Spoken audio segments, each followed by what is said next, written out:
19-year-old babysitter Cynthia Bell is suing Lisa Costa and her fiancé Joseph Dudenhofer for unpaid wages and for firing her while on a European vacation.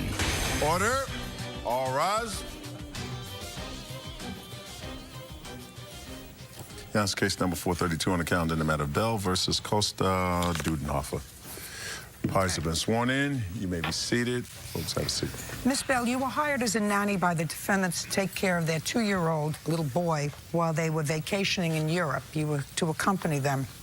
You left on the 13th of July, and shortly thereafter, it is your claim that you were fired. While in Europe, you want the first week of salary, which was agreed on, it's $400. Yes, Your Honor. And you want the cost of changing your airline ticket because you left early. Yes. The defendants, they say that you were an awful nanny, that they really had problems trusting you with the child, but that they didn't fire you, that you quit on your own, and if you quit on your own, you absorb the cost of going home, and they're counterclaiming for the cost of getting a new nanny. Really? Yes, Your Honor. That's not happening. That's ridiculous. It wasn't the cost of the new nanny, Your Honor. It was the cost incurred for all the expenses that we spent for the change fees for plane tickets and all the other stuff that we had to fly someone in. That's ridiculous. Okay. What I don't understand in this whole thing is if you have somebody that you claim was inappropriate, and how was she inappropriate? Several reasons. First, when we first got on the airplane, she couldn't take care of my son whatsoever. Your Honor.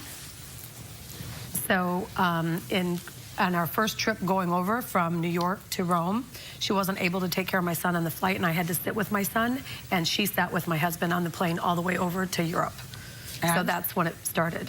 Go ahead. So I took care of him. Then when we got to Rome, we got into our hotel, checked into our hotel.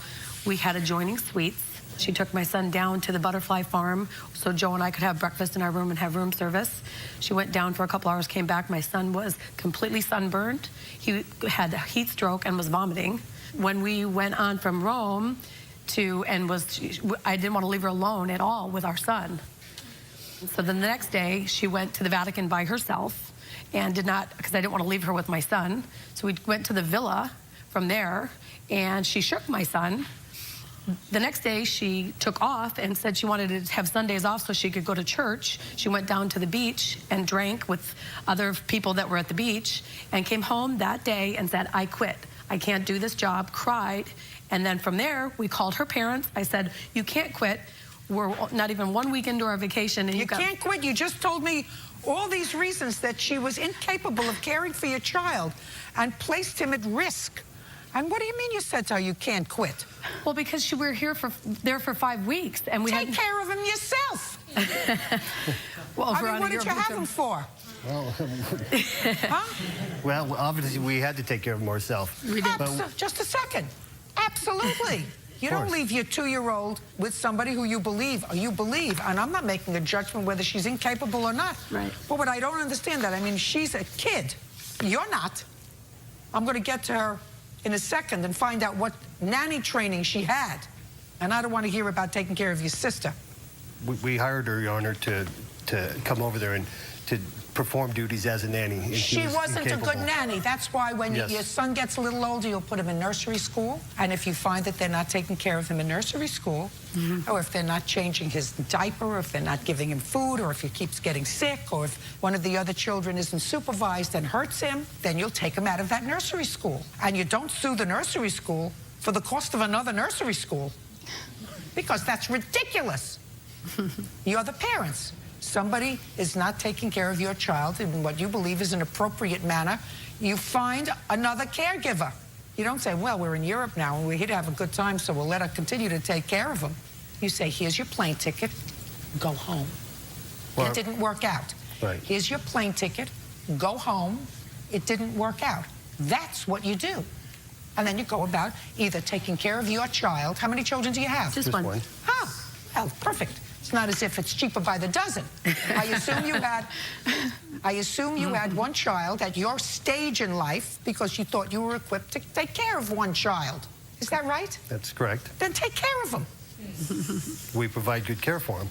You At least didn't. we thought we You did. didn't. That's what she says. Right, You well, weren't providing good care. So if you weren't providing good care, and if you found that the care was inadequate, then what you do is you say, thank you very much. This isn't working out. Here's your plane ticket. Go home. She had a plane ticket, Your Honor. She had a round-trip first-class airline ticket. Did she have to pay more to change the date? Yes, Your Honor. Sorry. I'm not asking. I'm not on you yet. She had to get home. What was she supposed to do? Stay in Europe until you were ready to leave in a hotel? No, no, no. What was she supposed to do? She had her round-trip airfare, her ticket, and then we also paid for her train to the airport and talked with her parents. Her parents wanted her to stay, and then we decided that it wasn't working out the next day. So we gave her a train ticket to She can't get home from Rome by train. Right. She had a round-trip ticket, though. Could she use the round-trip ticket? Is the question. Don't look up over here. When you change a ticket, there's usually a fee involved. Correct. That's what I'm saying. What do you think? You're going to outfox me? No, no. I'm just saying that I didn't feel I had to pay for it because she quit on us. So. And I'm telling you, you should have fired her based on what you just told me.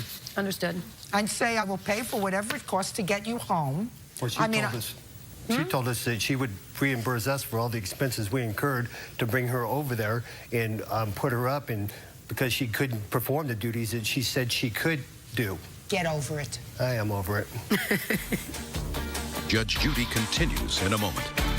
She has 7 years babysitting experience. Not nanny, babysitting. She told us she could handle the job as a nanny. You waited a long time to have this baby? Yeah. Waited a long time to have a family? Maybe you should have waited a little further. And later today, Tell me when you took the money out of his piggy bank. I needed some cash. I figured I pay child support. It's my money anyway, so I took it. You're an idiot. Maybe. Not not maybe. Not maybe. real cases, real people. Judge Judy. Babysitter Cynthia Bell says former employers Lisa Costa and Joseph Dudenhofer fired her while she was working for them overseas. The defendants are countersuing for her trip expenses. Now, how old are you? I'm 19. When was the last time you had a full-time job? Never. I'm a student. Never. Yeah. So you have a 19-year-old who has never held a full-time job. When was the last time you held a part-time job? Spring 2009. I go to school at Seton Hall University. Just tell me what you did. Oh, I was work-study. It was so I worked at Seton Hall University in the history department, part-time. I'm not counting that. Tell me when you had a real job. Oh, okay, well, before I went to college, I worked at Starbucks. All part of a resume that doesn't suggest to me any history in childcare. Being a barista, is that what they call it at Starbucks? Yes. Is that good? Being a barista at Starbucks doesn't prepare her to take care of your child. Right. Work-study at Seton Hall University doesn't prepare her to take care of your 2-year-old. The only thing is, she's a warm body. And maybe she has some cousins that she takes care of. Period. Your Honor. Sorry. Did you take a course in being a nanny? No, ma'am. No. And you never were a full-time nanny before? No, ma'am. She had no experience whatsoever. And she misrepresented herself because she created a flyer that says that she has all of that and 7 years experience. As a babysitter? As a babysitter, Your Honor. I'm sure she babysat. On my flyer, it says that I'm looking for, if anyone's looking for a babysitter this summer. Can I see it? I have an Is it the same flyer yeah, that you I have an 8-year-old sister, so that's why I babysit. I don't care whether you babysat for your sister. I told you, I'm not interested in your sister. She has 7 years babysitting experience. Not nanny, babysitting. Babysitting. She told us she could handle the job as a nanny. You waited a long time to have this baby? Yeah. Waited a long time to have a family? Maybe you should have waited a little further. I mean, are you not understanding what I'm saying to you? No, we understand. Are you clearly. understanding what I'm saying to you? Yes. Yeah. If somebody isn't taking care of your child appropriately and she has absolutely no training to take care of your child independent of you, you took a chance, it didn't work out. Now, did you try to turn in your first-class ticket for a coach ticket on the way home? Is not an answer. No, well, yes. Well, then you should have. Yes, no, I did. I flew coach back, I'm sorry. Okay. My dad was the one who was doing it on the other line because I didn't have internet access. Fine. Now, when you flew back coach, what did you do with your first-class return flight ticket?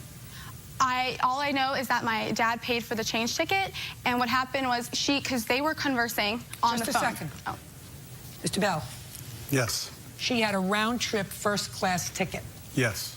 What happened with her return ticket? I called on the phone to Continental Airlines, and we went through the program about what it was going to take the first-class ticket departing from Barcelona 4 weeks hence to a coach ticket leaving tomorrow from Rome. And it was $1,000. And so I paid the $1,000, and her ticket was waiting for her at the counter. Fine. How many days were you in Europe?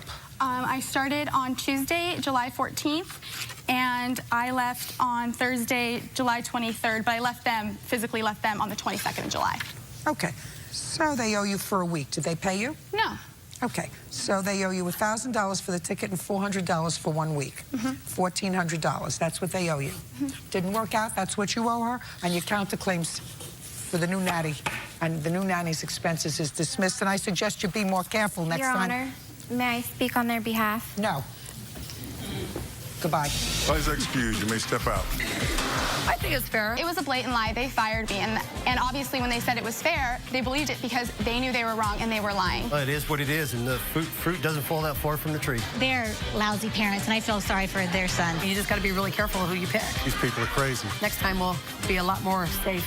I'm young and I'm going to learn. I'm going to live. It's no big deal. And now the next case. All parties in the matter of Smith versus Allgaier. Step forward, please. Amber Smith is suing her ex-husband, Austin Allgaier, for a cell phone bill, damaging property, and for stealing money from their son's piggy bank. Miss Smith, this used to be your husband. You have a child together, a boy. We do. It is your claim that subsequent to the divorce, he owes you some money. He owes you some money for a cell phone bill. He owes you some money because he took money out of your son's piggy bank. And he stepped on your present fiance's. Our family's PS3 controller. There are a couple of things that I will probably agree with you on. Pronounce your last name for me. Allgaier. Mr. Allgaier. One of them is probably the cell phone bill, although I'll hear a little bit of that. But I really, really have a problem with the piggy bank, sir. Judge Judy continues in a moment. What do you put it on the floor for? That makes sense to you, Bird? Take it and put it on the floor? That's what I said. Why would it be on the floor? I mean, not speaking to you. You're an idiot. I don't speak to idiots. That's Real cases, real people. Judge Judy. Amber Smith says ex-husband Austin Allgaier owes for a cell phone bill, purposely damaging her property, and for stealing money from their son's piggy bank. Okay, let's start with the cell phone bill. You were divorced in what month and year? We were divorced in March of 2009. Good. And when did you have this cell phone plan? We opened the cell phone plan in the summer of 2004, Your Honor. So in March of 2009, the same plan existed in 2004? Correct, although 2 lines had been added to it, one for our son and one for my fiance. Now, in March of 2009, did you have attorneys representing you in the divorce? I did, Your Honor. Then the attorney would have said to you, any and all debt, any and all things that exist today are going to be resolved. After this, we start fresh. Correct, Your Honor. So you explain to me why you think that the cell phone bill that you allowed him to maintain on your plan shouldn't be covered by that judgment of divorce, which should have resolved all financial issues between you as of March 2009. First of all, the cell phone bill, we were under a contractual obligation with the cell phone company. Who's we? For a certain amount. Well, I was under. Right, well, that's a debt. Yeah. Debts are listed in your judgment of divorce. And the judge at the time of the judgment of divorce would have fixed a responsibility for that cell phone and said, listen, I'm going to take the $200 disconnect fee for your line and give her credit for that because she's going to ultimately be responsible for it, and I would have disconnected him. Do you understand? I understand completely, Your Honor. The cell phone line was only left open as a means for the defendant to contact our son. That's your choice. We had a verbal agreement after the divorce that he would continue to pay. He paid pretty much regularly until August of 2009, around the time that I had a new baby, and then the payments stopped coming. So you should have taken him off the cell phone plan. To take him off the cell phone plan would have been another $200. Right, and then you would have been finished. Listen to me. Okay. How much did it cost you to take him off the plan? It would cost me... Not would cost. How much did it cost you? I've not paid yet to take him off the plan. Then you're a little premature. All right, now, that's what I thought. Take him off. If it costs you $200, it costs you $200, or it might cost you nothing. When is your plan up? You started in 2004. It's 2009. I mean, is this cradle-to-grave coverage? Well, we kept renewing his line. We kept renewing his line. He was... Well, you shouldn't have renewed it. The only reason I renewed it, Your Honor, was to keep an open line between... I don't care. Okay. That's between you, I just and your wanted child, the child to have a way to... And if you wanted it, then you pay for it. Perfect. Piggy bank. Your son had a piggy bank with money in it. How old is your son? He's 7. Tell me when you took the money out of his piggy bank. I don't remember what day it was. I needed some cash. I figured I pay child support. It's my money anyway, so I took it. You're an idiot. Maybe. Not maybe. Not maybe. Judge Judy continues in a moment. Are you in a family dispute? Go to JudgeJudy.com or call 1-888-800-JUDY. Now, how much did you take out of the piggy bank? I don't know. It's like $50 or something like that. $50 at least in cash, Your Honor. Okay. Now you want to tell me about this remote that he stepped on? He came Christmas Eve, and we discussed the money about the cell phone bill. And he became aggravated and irate, and my fiance, Josh, not happy at the way he was speaking to me, stepped out to avoid confrontation. He set our PS3 controller down on the floor, and... What'd you put it on the floor for? What'd you put it on the floor for, Josh? Your Honor, I wanted to remove myself as quickly from the situation as possible. You mean there's no furniture in the room? We have a couch, that's it. Couch. So why don't you put it on the couch? What do you put it on the floor for? That makes sense to you, Bird? Take it and put it on the floor? That's what I said. Why would it be on the floor? I mean, I'm not speaking to you. You're an idiot. I don't speak to idiots. Why would you, if you're leaving the premises, first of all, it's very chivalrous of you. He's screaming and cursing at your fiancé, and you decide to take it outside. But why would you take that and put it on the floor? It's just the quickest place to put it down, to get out of the way before I got involved. And okay, fine. Now sit. Go ahead. Keep going. So he walked over to where the cell phone controller was, and he stomped on it. No way. He stomped on it. No, you didn't. No, he didn't. He may have stepped on it, but he didn't stomp on it. Well, he stepped on it. He stepped on it. Yes, Shouldn't have been on the floor. Thank you. See? Told you. Clean up your house. But it was purpose. Just a second. Do you take drugs, sir? No. Do you take pills? No. So my question is, why would someone who looks relatively normal, put himself in a position where he looks like a fool in front of a whole bunch of people? Why? I mean, I don't understand why. Makes Do no you difference work? to me. What? No, I'm unemployed right now. I do odd jobs here and there, but...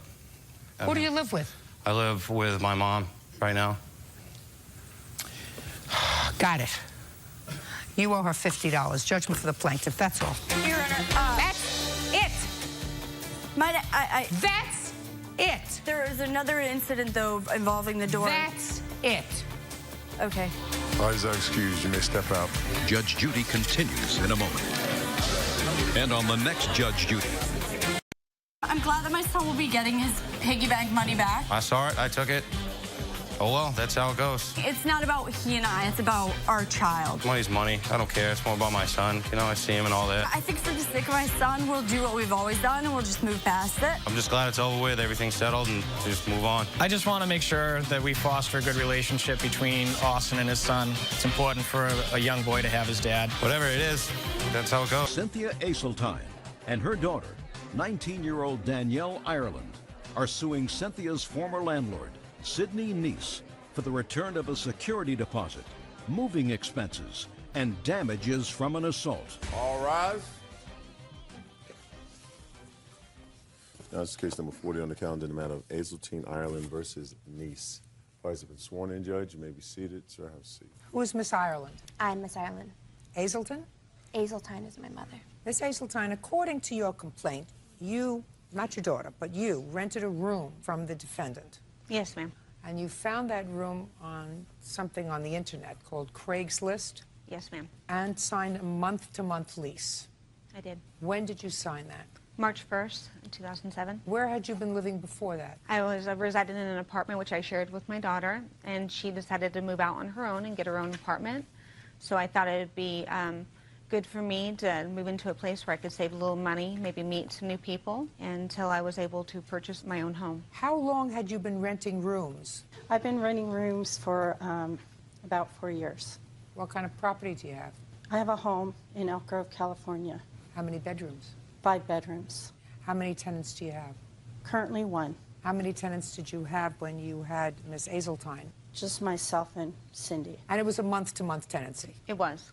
It is your claim that Miss Neese terminated your tenancy without proper notice, and you want moving expenses, your security deposit back, and you want damages because she, you claim, assaulted both you and your daughter. Yes, ma'am. Ms. Neese says that you are not entitled to your security deposit back because you promised that you were going to stay through April, and you didn't. It is her claim that you actually assaulted her. So let's find out when the trouble began. You moved in March 1st. Yes, ma'am. Go ahead. About approximately a week after I moved in, I noticed some strange behavior from Miss Neese.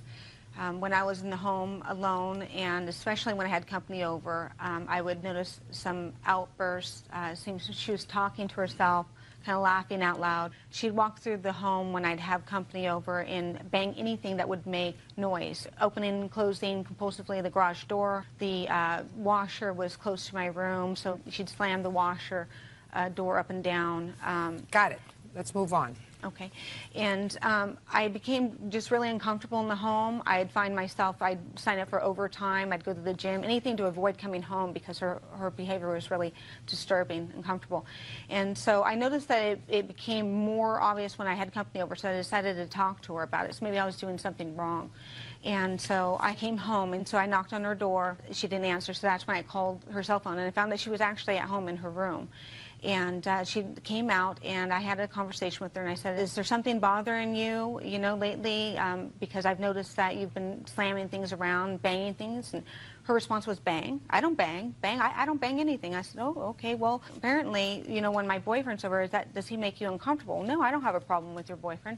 And I said, well, one night he spent the night here, and it seemed that you were really uncomfortable with that, and that's when I noticed the most noise. She goes, well, I didn't even know he spent the night. And she goes, well, it's in your lease agreement that you can't have any overnight guests. I said, well, I didn't notice that in my lease agreement. I apologize. Was it in your lease agreement? It was, ma'am, in my lease agreement. Okay. And I said, I respect that. And I said, well, that's something that I'm not sure if I can live with. I apologize. I overlooked that. And I said, if you feel real strong about that, then I think I might have to make a decision to move out. And I would go ahead and give you a proper 30-day notice. And she goes, okay, well, that's fine. Fine. What day was that? That was in okay, March? That was of March. I sent her a copy, certified mail, which she... May I see it, please? Absolutely.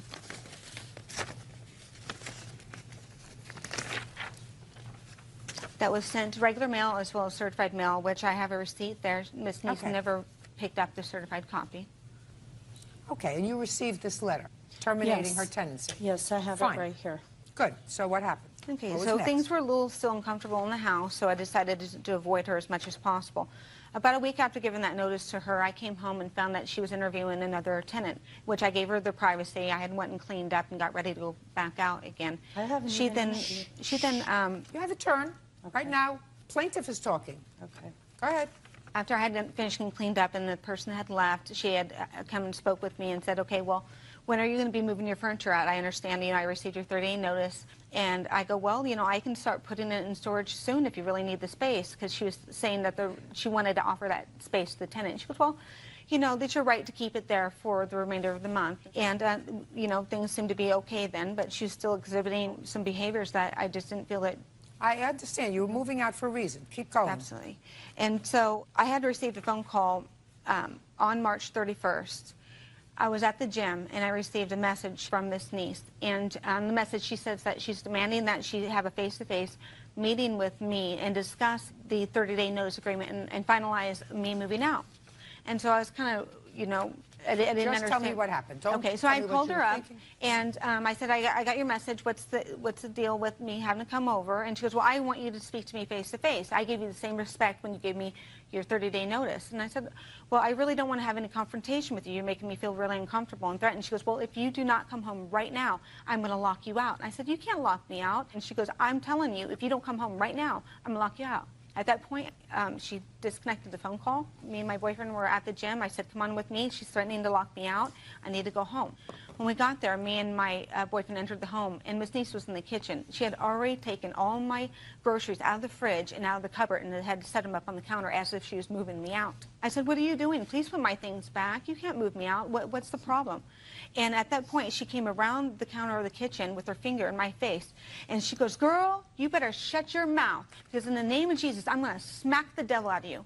At that point, my boyfriend placed his body in between us because she was this close in my face, and he's that face to me, and he's like trying to block her. And she turned around, and she swung about backside of him and hit me upside the head. At that point, I grabbed my cell phone. She grabbed her cell phone. I called the police. She called 911. The police arrived, a female police officer. Police officer went and spoke to Miss Niece. Miss Niece had stated that she was going to be locking me out of the house, and the officer had stated, legally, ma'am, you cannot lock her out of the house. And she goes, don't you tell me how to run my household. Can I see the police report, please? Yes, ma'am. Now, when did the incident happen with your daughter? Same day. Same day? It was a little bit later on that day when I had came. The police officers had actually left at a certain point, and my mother had called my boyfriend and get a U-Haul to get all of her things, and we both ended up showing up at the exact same time as my mom with the U-Haul, and that's when I arrived. And what happened with Miss Niece? Well, we came into the house, and she was in her bedroom, had shut the door, and was in her bedroom, like the police officer told her to stay in the room. I went into this little front area that was right next to her bedroom door and started to grab furniture. And I grabbed this big glass top that was to one of my mom's coffee tables, and I started going out. And then Miss Niece came out of her room and was really mad and angry, and was directing a lot of anger at myself and at Ryan, saying that he didn't have any right to be in the house, and that was saying something about how we couldn't go through the garage door. She was telling us we had to go through the front door for some reason, and I was standing on my way to the garage door. She was really like livid and saying that we couldn't be in our house, that we had no right to be in there, and then she comes up behind me and grabs me by the back of my neck and like kind of pushes me and then kind of hits me.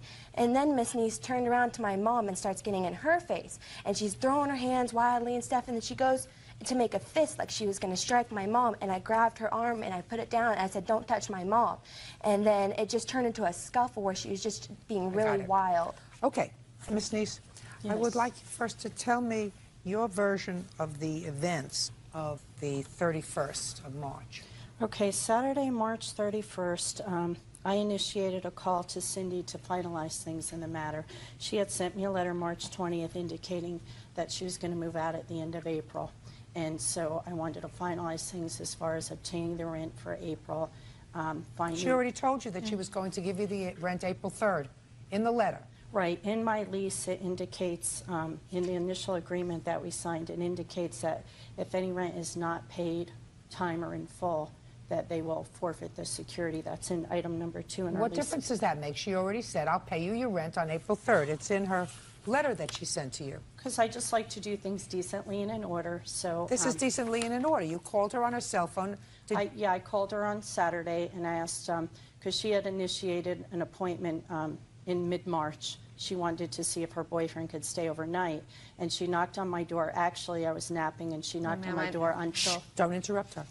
I'm just asking you what you told her on March 31st. You called her, she's at the gym. On March 31st, I asked her if she had any time in the afternoon. I said I'd appreciate if we could finalize things and, you know, get the rent. So then she started cursing at me, and she started getting really violent on the phone and calling me up. Did you tell her she had to come home or else you were going to change the locks? No, absolutely not. Did you take her food out of the refrigerator? I'm speaking. No, I didn't actually. Did you take her food out of the refrigerator and place it on the counter? No, not... Did you tell the police when they arrived that you were planning on changing the locks and locking her out? When she started cursing at me on the phone, because she, by the way, she's been pretty violent before, so when she came home from the gym, she came home and she kicked me, which I have a photo of the bruise on my leg from when she kicked me then. At that point, I had called the police, and because I had wanted to have her arrested. So when they came over, they kind of separated us, got both versions of what had happened, and so I didn't have her arrested at that point. The police found you very agitated, Ms. Neese. According to all 3 police officers who arrived at the scene. Well, she assaulted me. I have pictures. She admitted biting me on the arm. There was an altercation. There's no question there was an altercation. Well, I actually didn't touch her or her daughter. Both of them came home. She called her daughter, and they both came in, and then they assaulted me in my room. And that's why I had called the police a second time. When I was on the phone with the police, I was terrified. They said, "Where are you?" I said, "I locked myself in my room," because I was afraid they were going to come in again. I have pictures of the door and from when they tried to barge in my door. All the bruises, they hit me. What do you do for a living, Ms. Neese? I'm an insurance broker. For a company? For myself. I have my own agency, and I'm going to school for court reporting. So you operate out of your home or out of an office? I'm usually on the road, but my office is out of my home, yes. So you don't have an office other than at your home? Correct. And how long have you been doing that? 5 years. Make a living at that? Yes. The last time you had a tenant prior to the plaintiff, what was that tenant's name? Prior to Cynthia? She was the first tenant in that home. So you'd never had a tenant? Not in this home. When I was in the Bay Area, I've had tenants. She was the first tenant in this home. Judge, I have some information regarding the tenants in the Bay Area. Cynthia Aseltine and daughter Danielle Ireland are accusing Cynthia's former landlord, Sidney Neese, of 2 assaults. Now, you wanted to say something?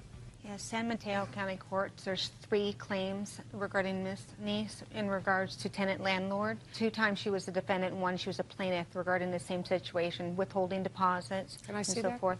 Actually, I didn't print it out, but if you go to San Mateo County Courts, it is public record. You had 3 landlord and tenant actions while you were there? One is a plaintiff and 1 is a defendant? I'm not sure what she's referring to, but it was just probably a lack of, my income. But with regard to this... I'm not talking about... I'm asking you whether you had 3 previous landlord and tenant actions. I think there was 1, and it was just because I was having problems, with cash flow, but they have since been paid back. One was that she put a stop pay on a deposit as a tenant herself. That sound familiar? I'm not sure what she's referring to, but I would appreciate if we could talk about this case today and why, I don't believe that I owe her this security deposit. You absolutely owe her the security deposit. There's no question that you owe her the security deposit. Okay. You told her to leave. I've read the police report. You said you wanted her out that day. She left.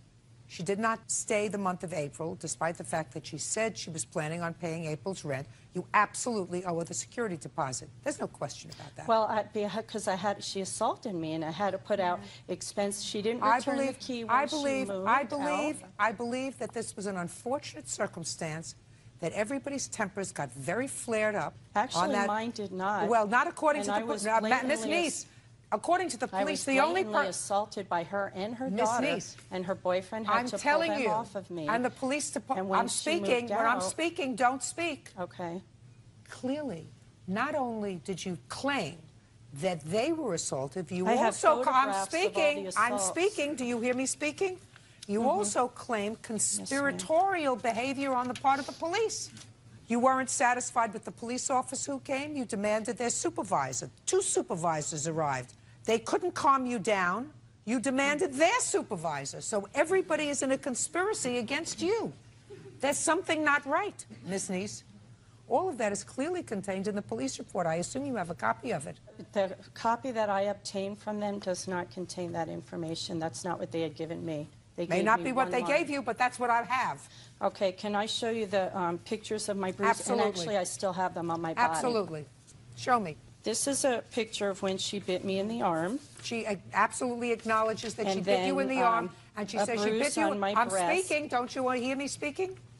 She absolutely acknowledges that she bit you in the arm so that you would let her go. Absolutely, ma'am. Okay, can I tell my version of the story, ma'am? When I contact the police department. What had transpired, basically, the whole issue, when she first, in the initial ad, I indicated no alcohol, no overnight guests, and she breached both of those. She was drinking a lot while she was there, and she was having overnight guests, her boyfriend. And I never even said anything because I didn't want to get into it. But then she mentioned, she talked to me that one day, and I said, no overnight guests. Are you okay with that? So she gave you notice. Yes. Listen, I got it. I have other things to do today.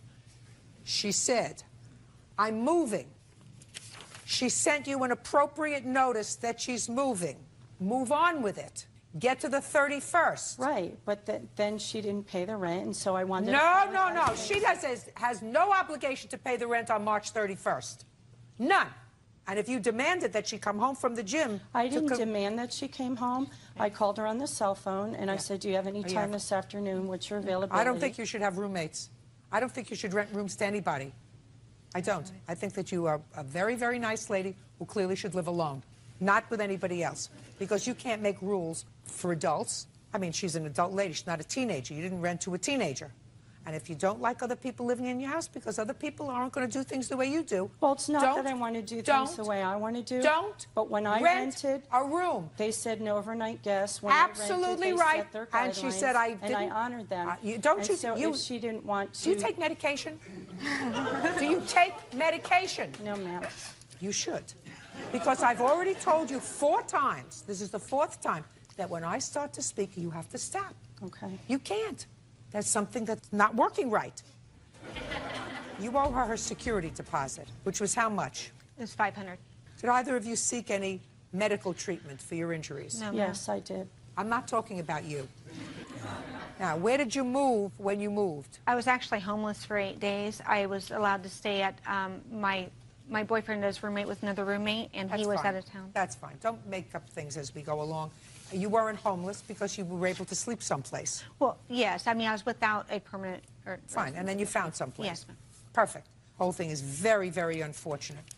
Really, very unfortunate. You want to say anything to me? No. You want your security deposit back? Absolutely. You got it. Judgment for the plaintiff in the amount of $500. Your counterclaim's dismissed. That's all. How does that excuse you may step out? Sarah Ali says she was punched in the face at Dan Dugan's nightclub. Sarah says the culprit was one of Dan's bouncers. Miss Ali, it is your claim that you and a boyfriend were at defendant's club and you were, without provocation, assaulted by an employee of his. And the defendant's position is that you were intoxicated and that any injuries that you sustained as a result of your own intoxication. Is that right? Yeah. Yes. Okay.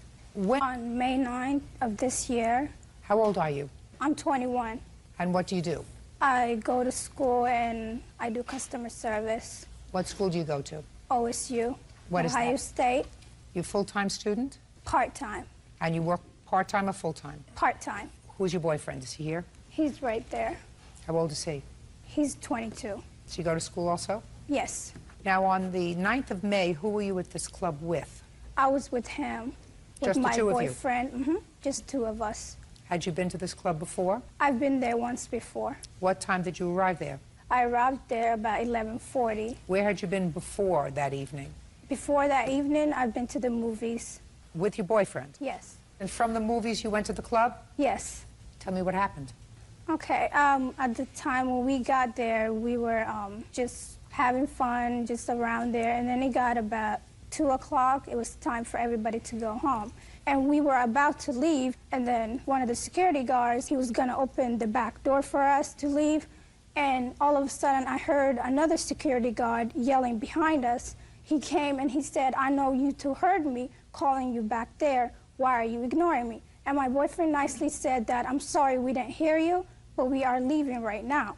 And then he said, "No, you can't go because I know you were ignoring me and you need to tell me why you were ignoring me." And then he grabbed my arm. And when he grabbed my arm, I yanked my arm off him and told him, "Please don't ever touch me again." And as soon as I said that, he must have got mad, and he grabbed both of us and just pushed us against the wall real hard. Shh, don't say anything. When he pushes against the wall real hard, like it hurt my back. And then all of a sudden, it happened so fast that he hit me, and I must have dropped because I don't remember exactly what happened. I heard noises, but I couldn't see. I remember my boyfriend grabbing me. When he grabbed me, we were pushed out from the back door. And then we heard all noises, and I heard my boyfriend call the police and the ambulance for me. And then when the cops arrived, he asked us what happened. And when my boyfriend tried... Can I see the police report? Sure. Is the security guard still in your employ? No, ma'am, he's not. What's his name? I know him as Big Ant. Big Ant? Yes. How long did he work for you? It's, perhaps a year or so. Well, Mr. Dugan, you pay your employees on the books? Sometimes. Did you pay Big Ant on the books or off the books? Look at me. Yes, ma'am. On the books or off the books? He was paid cash at the end of every night. I do not know if he reported it. Well, I'm just asking you because if you paid him on the books, then you'd have to have a name other than Big Ant. Yes, ma'am. You thought this was going to be easy? No, ma'am. It's not going to be easy Yes, ma'am. because you weren't there that night. No, I wasn't. And you don't know what happened. Hopefully... I was home with my pregnant wife, who was 2 weeks away from giving birth, ma'am. Listen, they're good for you. Thank you. And I hope everything turned out okay. But right now you have this gentleman who I assume wants to tell me what he saw because he was there that night. Is that right? Yes, ma'am. You'll be up there in a second. I want you to make sure you got it all straight in your head. You understand? Yes, Your Honor. Any other reports that you have? No, ma'am. I have some pictures of the incident that I would like happened to see my them. eye. You were treated at the hospital for my eye. Mhm. You had a laceration under your eye. According to the police, somebody socked you in the eye. Right. Is that the only injury that you sustained? Yes. Jones. On what date did Big Ant terminate your employee? As of that night, not heard from him since. When you say as of that night, is that because he didn't return to work on the 10th? Or because you told him not to return to work on the 10th? He left before the police arrived, or when the police arrived. And you know that from this gentleman? He and other employees. Why did Big Ant take off? Have no idea, Your Honor. All right. Mr. Jones, how long have you been in Mr. Dugan's employ? On and off for about 5 years. In what capacity? I work with the bands that work there on a particular night, specifically Sunday nights. What do you mean you work with the bands? I'm also a member of the band also. How many hours were you working that night? I usually arrive at the club early, about 8 o'clock, and then the band usually starts performing anywhere between 10:30 and 11 o'clock at night. When you're playing with the band, do you have any alcohol? No, I don't drink at all. Tell me what you observed on the 9th of May. At around 2:15, anywhere between 2:15 and 2:30, we asked that security start having people leave the bar because by law, everybody has to be out of the bar by 2:30. Also, what happens is the bar staff will not count any money until all the patrons are out of the bar. Well, they were walking the other direction. They were walking in what direction? Toward the side door, which is basically like an emergency exit. Big Ant is telling them, hey, you got to go out. We have to leave now. You have to go this way. Well, he said it 5 or 6 times. By the time he gets up to them, they get together. Some words were exchanged. I don't know exactly what was said, but all I know is I seen a hand come up, which looked like a female hand. He was scratched, and there was a ruckus in between her and her boyfriend and Big Ant. And it wasn't a punch, it was more or less like an open hand smack like that. But he's a big guy, so it may have caused some damage. But it looked like she attacked him first. Well, that's a lie. No, that's you not didn't, true, Your but Honor. shh, Mr. Jones, you didn't actually see that. Yes, I did. From where I was standing, what I could see, yeah. Where you were standing, what you can see. Now, you're equivocating. The one thing you didn't equivocate about was you saw Big Ant hit her. It looked like with an open hand somewhere around her face. That you said you saw. Yes. Well, an open hand doesn't cause this kind of damage. Okay, let's go back to what you saw at the beginning. You said that you saw what appeared to be a female hand. Is that what you told me? Yeah, going up like this, coming down at him. Well, how many females were standing there, Mr. Jones? It was only one. So describe what a female hand looks like, Mr. Jones. Well, I mean, a female hand is not nearly as big as a man's hand in most cases, is what I think. I could be wrong. So there were 3 people there. Right. Is that right? Big Ant, this young lady, and her boyfriend. Right. So when you say to me, I saw what appeared to be a female hand, of necessity, it would have to be the plaintiff, unless her boyfriend has feminine hands. Is that right, Mr. Jones? Could be, could not be. Well, I mean, by a process of elimination, if there are 3 people standing there, unless, according to you, Big Ant scratched himself, sir, it would have to be one of the other 2 people. Right. Right? Yes. I'm having too much fun. Now, did you wait around for the police to arrive, sir? Yes, ma'am, I was still there. Did you observe the ambulance? I seen the ambulance pull up, yes. So you knew that the police were treating this as a serious incident. Yes. Is that right? Well, if they were called, yes. And if they were treating this as a serious incident, clearly they were treating this young lady as the victim. Right.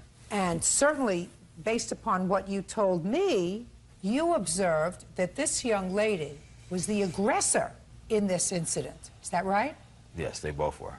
No, no, no, you didn't say both. I said who was the aggressor. Based upon what you told me, she was the aggressor. Is that right? And you would want to be a good citizen. You are a good citizen, aren't you, Mr. Jones? Yes, Your Honor. Could you explain to me how the police report is silent with regard to your statement to the police that she was the aggressor and scratched him? No policeman ever came and talked to me. Well, do you think that the police have some sort of crystal ball? If you have information that this employee of the club that you know for a year was the real victim, and there were a lot of people there, you think it's a good idea to go up to the police and say, listen, I saw the whole thing. She scratched him first. Look at his face. Well, the police report doesn't say anything about Big Ant having any scratches on his face. Well, he wasn't there to make a report. Even more of a reason for someone who witnessed the whole process to go up to the police and say, listen, the guy took off, but he was really not responsible. She was responsible. She assaulted him. Isn't that right, Mr. Jones? Yeah. Sit down. Can I make one statement? Anything else you want to say to me, Mr. Dugan? I don't think so, Your Good. Judgment for the plaintiff in the amount requested, $3,000. That's all. Elizabeth Whitaker claims former friend Danielle Kahneman stole $800 from her duffel bag. Danielle says Elizabeth spent the $800 on drugs. Miss Whitaker, the defendant was your best friend, and it is your claim that she stole $800 out of a duffel bag.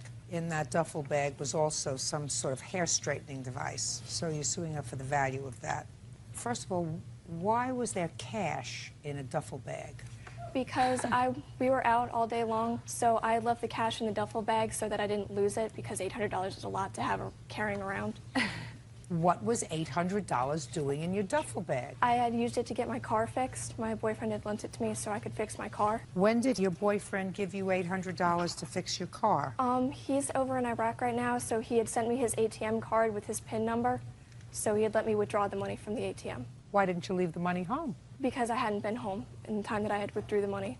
Oh, you said, I withdrew the money on approximately 5 separate occasions. Yes, ma'am. So what I'm asking you is, why didn't you leave the money home? The answer is not that you weren't home. You were home in between those 5 different days that you deposited the money. No, ma'am, I was not. I was with Danielle the entire time. I had not been home once. Over how many days did you withdraw the money? 2, the 13th and the 14th of March. So you were keeping it in the duffel bag to fix your car? Yes, ma'am. The duffel bag was at Danielle's house the entire time. Why are you looking so ridiculously funny? I'm not. I just think it's funny because it's not. None of it's true. I'm just. I just know that none of it's true, so I'm just listening to what she's saying. Who else lives in Danielle's house? At the time, only her sister's boyfriend. What's your sister's boyfriend's name? Zach. Why was he staying with you? It's my sister and her boyfriend's house. She moved in when they started dating. Now they're engaged. So you were staying with them? Yes, I was living with my sister in Spring Hill. They weren't living with her. She moved in with her sister and her sister's boyfriend. Yes. On what date did you find the duffel bag missing? The 15th, we'd had a fight. My duffel bag was still at her house. She had spent the night at my house the previous night. We had a fight, so I made her leave. And like 20 minutes after, I realized. So I called her, and she told me that I wasn't getting it back. Okay, you made her leave. What did you say to her? We just got into a fight. We were screaming at each other, and she just left. And I told her, just get out. What did you say when you called her 20 minutes later? I just told her that because I had clothes and my hair straightener and everything, I just told her that I needed it all back, and she told me. No, just a second. Did you say anything about cash? No, ma'am. You just said my duffel bag is there and I have stuff in it? Yes. What did you say? Tell me what you Just said. that my duffel bag was still there and I needed it back. And what did she say? She told me that I wasn't going to get it back. Why did you say that to her? I did not say that to her Yes, at you all. did. There's No, no I question didn't. in my mind you said that to her. No, ma'am, Can I there's say no question something? in my Not mind yet. that I didn't say it. There was no phone calls. There was about 6 text messages first on the phone, and then it was followed by her calling me and threatening me. Okay, well, So what did the text? I didn't call her at all. I didn't say you called her. Okay. I didn't say you called her. No, I know. You're not paying attention. I just said You're she not called paying me. it. I was just letting you know she was the one that called me. That's what she said. Okay. I was just confirming the fact that she was right, that she did call me. Oh, my God. Something wrong with your affect. Pay attention. No. Put on your listening ears. What did you say when she called you and told you about the duffel bag? She didn't say anything about the duffel bag. What did she call you for? She told me, when we were previously at her house, she mentioned something. No. When you had a fight and you left. Yeah. Listen to me very carefully. When you had a fight and you left, she called you. That you just told me happened. What did she say when she called you? She come back to the house that she was going to stab me. It had nothing to do about the duffel bag. She said, come back to the house because I'm going to stab you? Yeah. And I called, and then after her phone call, I called up her mother and let her know that she called me and said that. This is my best friend since I was about 5 years old. I went to his house. I was crying, upset. It's about 25 minutes back to my sister's house. I didn't want to drive back there upset.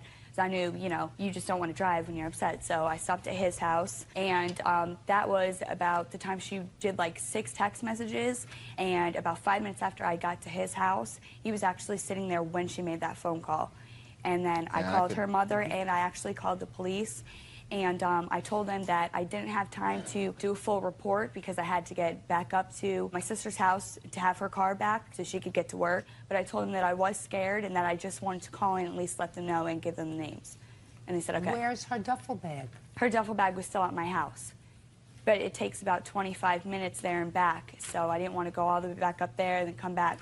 Told her I just asked you a question. Where was the duffel bag? It was still at my house. And what happened when you got to your house? Got to my house, my sister used her car, and I stayed there. What did you do with the duffel bag? It stayed there. I didn't touch the duffel bag. How did your sister get hold of her hair straightener? Because I lived there. About 2 days later, I moved out, and I left it there by accident. And my sister hadn't brought it back yet. Okay. But I don't. How did your sister get her hair straightener? Because I read your answer.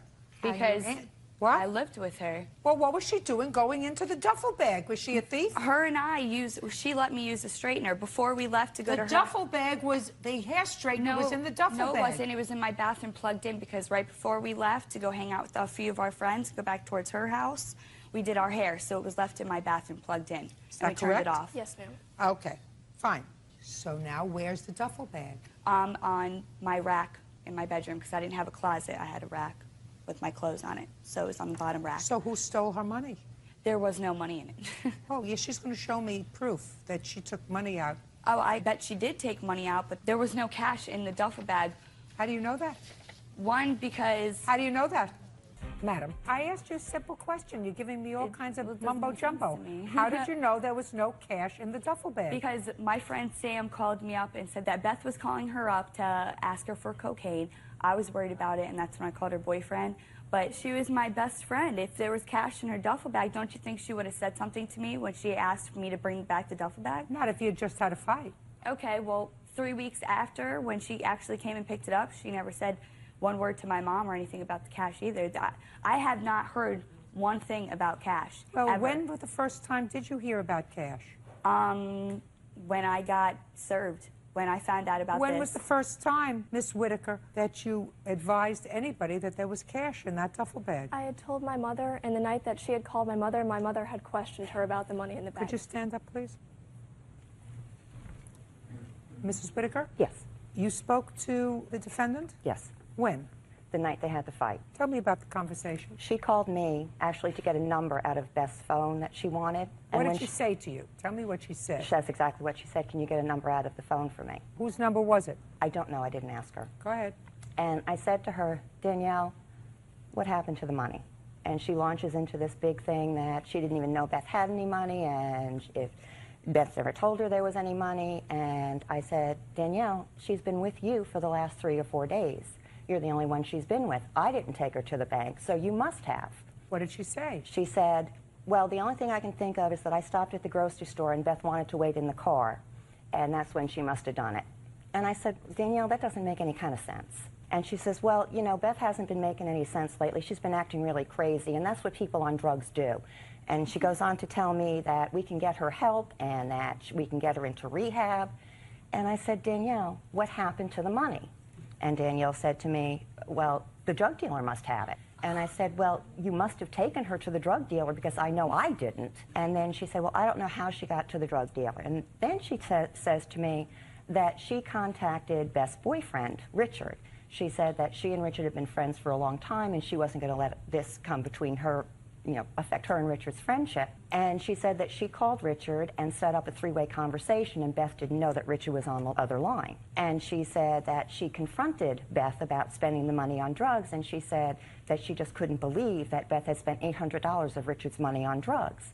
And I said to her, Danielle, how did you know it was $800?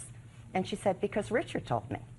And I said, Danielle, Richard's in Iraq. He doesn't have a cell phone. You couldn't have called him. Then she said that her mother was trying to call her and she would call me back, and needless to say, I never heard from her again. You still have the boyfriend in Iraq? Yes, ma'am. You have something you want to say to me? Yeah, I just wanted to say, like, when she had called, I was there for the conversation, when they had the argument, she came to my house crying, that she was like, I could hear her over the line, she was screaming very loudly at her, like, you know, threatening her. It's like, you need to come back to the house so I can kick you. You know, I'm going to stab you, da-da-da. You know, she came to my house in Iraq. I mean, I couldn't believe, like, what she could probably have said to her to, like, you know, I can't believe it either. Now you can sit down. Thank you very much. Okay.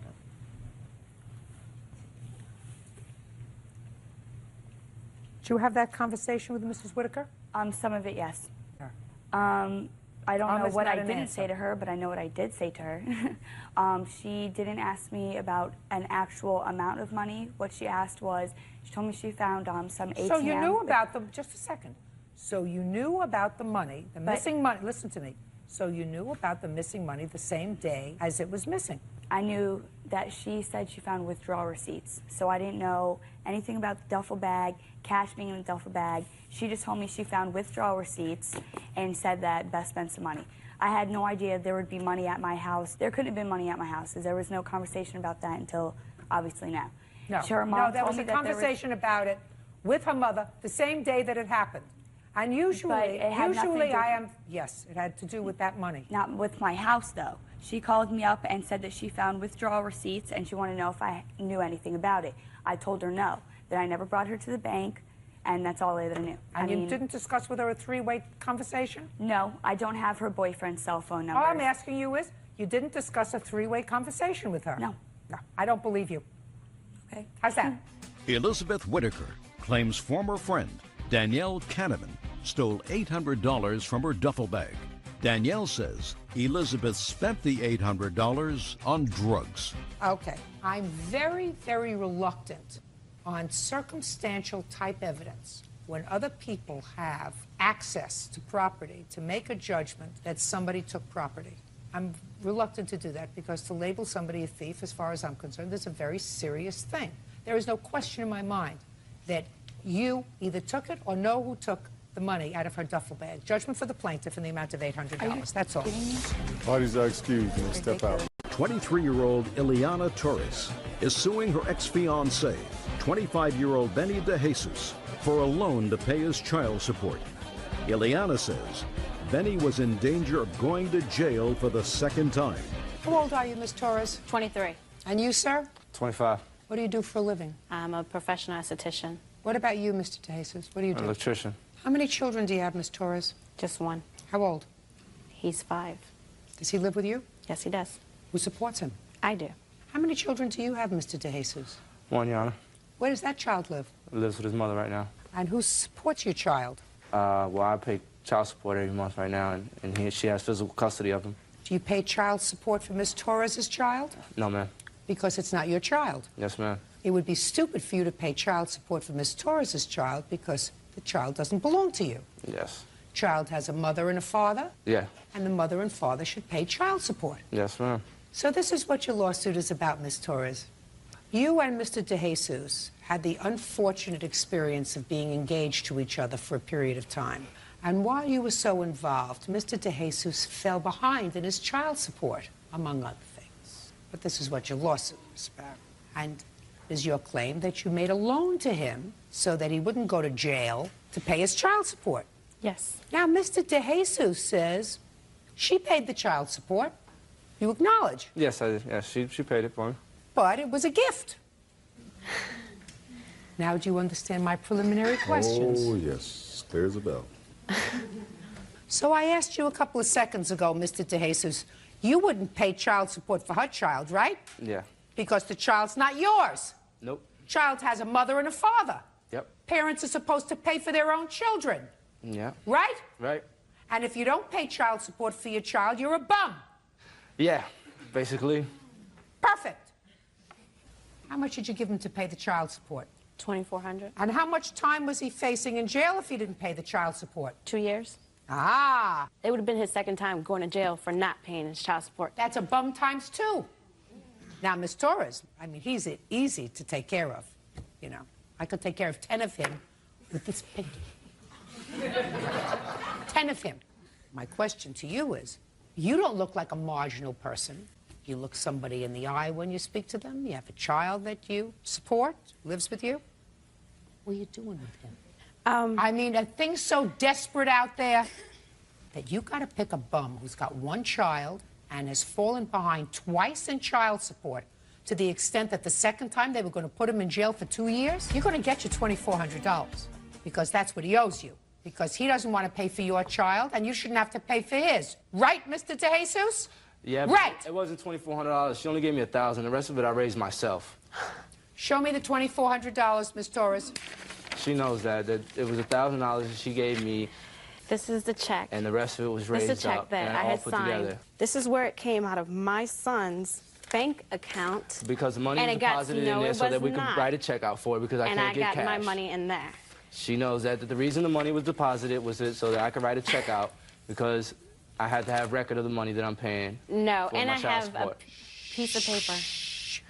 Well, no time around the withdrawal of this $2,400, sir, did anybody put in $1,500? It was sporadically put in. It was $200 here. As I kept raising the money, I would put the money into the account because the court date was coming. When the court date came, You should have kept better we records. deposited. What kind of an excuse did you give to the mother of your child every time you didn't send money?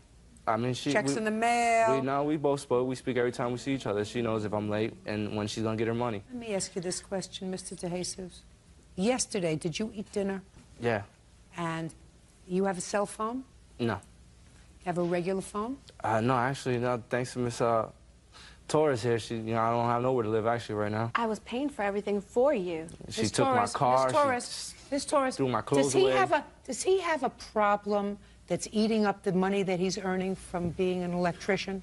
From what I'm concerned, I don't know. But You don't know? When I met him, he did have problems. Yeah. Yes. All I'm doing is telling you, I know. And you have a responsibility because you have a 5-year-old child. You're only supposed to bring the right kind of people into their lives. You got it? Yes. Judge for the plaintiff in the amount of $2,400. That's all. Parties are excused. You may step down. 23-year-old Crystal Howell is suing her neighbor, Rory Bays, for money owed on a 1989 Mitsubishi Montero she sold him. Rory claims it was never a legal sale. Miss Howell, you sold the defendant a used car. Correct. For $1,900. That is correct. He paid you, according to you, $900, and the understanding was he was going to make payments for the rest, the other $1,000. Within a relatively short period of time, the engine blew up in this car. What year car was it? It was an '89.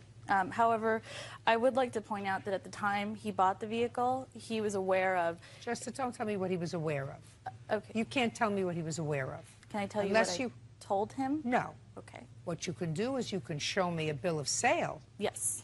Would that Bill be of the sale. title? Or I have a contract, a bill of sale. written agreement. There you go. So this is a 1989 car, which is now 18 years old.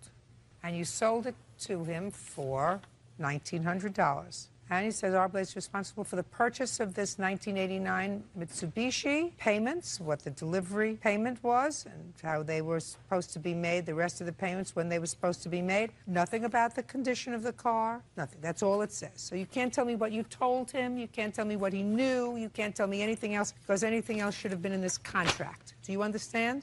Law does not permit you to go outside the four corners of this contract. So you were selling him this car. It blew up after him. No, not as is. You did not say that here. Do you understand that? Good. So the car blew up, but that still doesn't relieve you, sir, of the obligation of paying for the car. Do you understand that? Yes, ma'am. Except You say that she didn't have clear title to sell you the car. No, ma'am, she didn't. That when the car blew up, you went to try to take it to a salvage for the purpose of, put your hand down, for the purpose of getting some money, so you were going to pay for it. Correct. And you didn't have clear title to the car. Correct. May I interject? Yes. The person that I purchased it for never took his name off the title, which I was unaware of because Oh, the automobile then that he's I absolutely right. You did not give him clear title. But listen the to me. automobile dealership that I purchased it from is responsible for transferring the title. Listen to me. What he's saying is, and he's absolutely right, I have a copy of the lien right here, ma'am. I'd like to see it. You did not have clear title to sell him this car. However, I will say that when I purchased the vehicle, I had owned that car for 6 years. I purchased it off 3 years before selling it to Rory. Hugh is the lien holder. He was the gentleman that I purchased the car from. Miss Howell, I owe what him no I'm money. telling you is you did not give him clear title to this car. I was unaware of that. How much did you pay for it? I paid $2,900 to $3,500. I'm not positive of the amount. Let's say you paid $2,900 for it. You sold it to him for $1,900. You got $900 from him, which means you had the car for 6 years or so, and it cost you $2,000. Do you understand what I'm saying? I feel badly at all dismissing your claim. But not at all. Because this agreement that you just gave me is void because you had no right to sell him the car. And I don't care what you put in it in order to maintain it. He had a brand new motor. May I please call my Miss Howell, father as a witness? Miss Howell. Yes. Is he going to tell me that there wasn't a lien on the car? No. Then I'm not interested in what he has to say. Thank you very much. Your case is dismissed. Brian Borges is suing his former friend, Darla Grote, for her share of a hotel room in Cabo San Lucas. Carla says Brian agreed to pick up the tab. Mr. Borges, I gather from your complaint that you and Miss Grote were friends. You both are single parents, is that right? That's correct. And it is your claim that Miss Grote accompanied you and your daughter on a trip to Mexico. Correct. And it is your claim that she owes you money for expenses for that trip. Correct.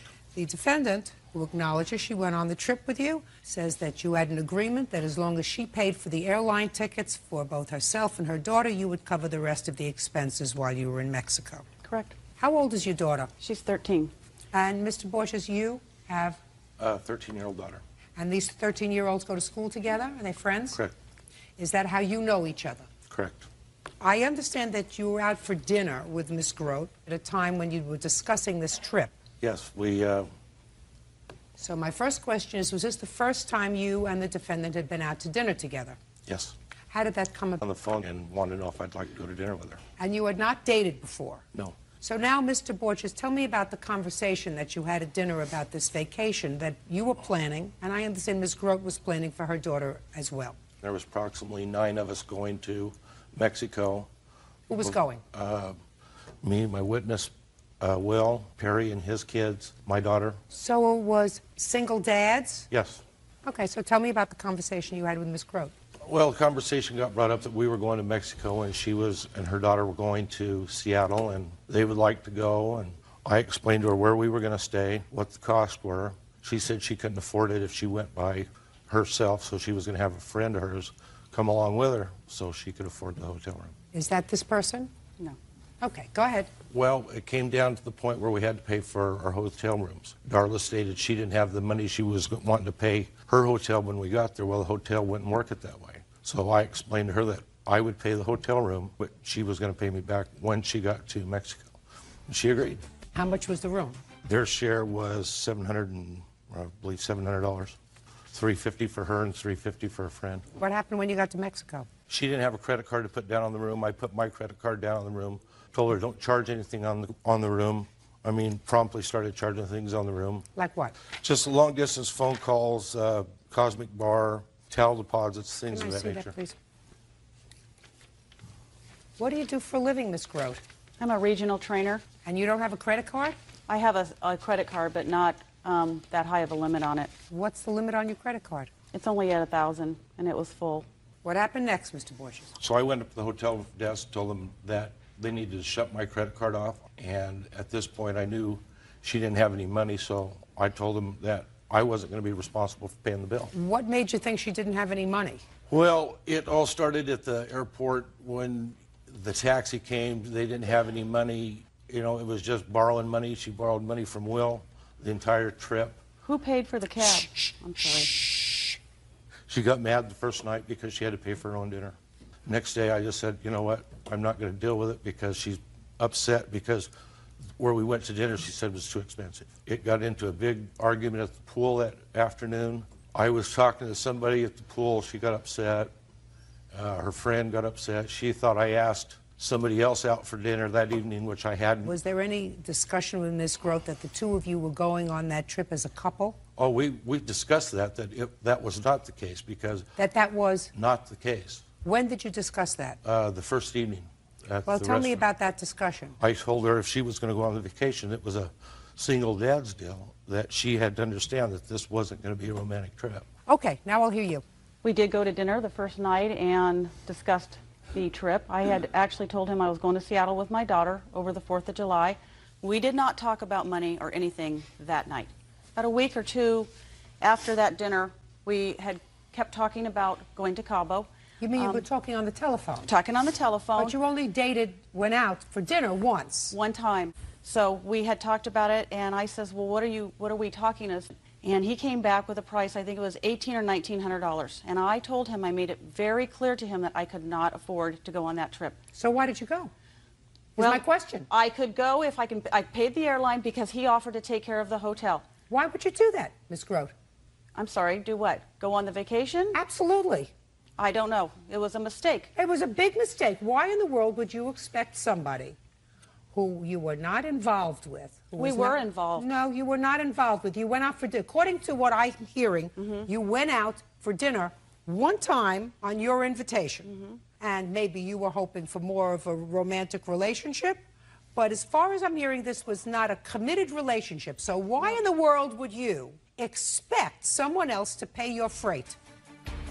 Why would you permit somebody else to pay your freight? By that point, my daughter had found out about the trip.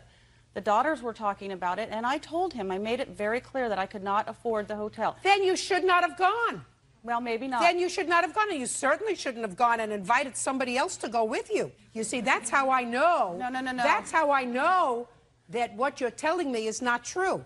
Because if you were going with some sort of an expectation that this was going to be a romantic getaway for the two of you, you wouldn't have invited a girlfriend. Can I finish telling you what the reason the girlfriend went is because he had called me and asked me if I had any single girlfriends I could bring. That is not for true. His friend. That is not true. He called me and he says, okay, I've taken care of the room. Can all the girls stay in with you? And I said, well, that would be like 6 of us in one room. He goes, that way, my room is open for us. That is completely true. wrong. That is Your true. Honor, Just a second. Wait a second. Shh, just a second. So what did you say? I said no. Well, not only did you say no, but you should have said goodbye if that wasn't your intention, Miss Grote. What I'm saying is, if you have any misgivings about going away on a trip with somebody whose intentions you're not sure of, you don't go. And you certainly don't go and expect for somebody else to pay for you and pay the freight. You stay home, go to Seattle. Judgment for the plaintiff in the amount of $500. Megan Coe claims ex-boyfriend Ryan Anderson owes for loans to buy a car and to pay his DUI fines. Mr. Anderson, you have this petrified look on your face. Oh, I'm not petrified at all. Go see what we can do about that. Okay.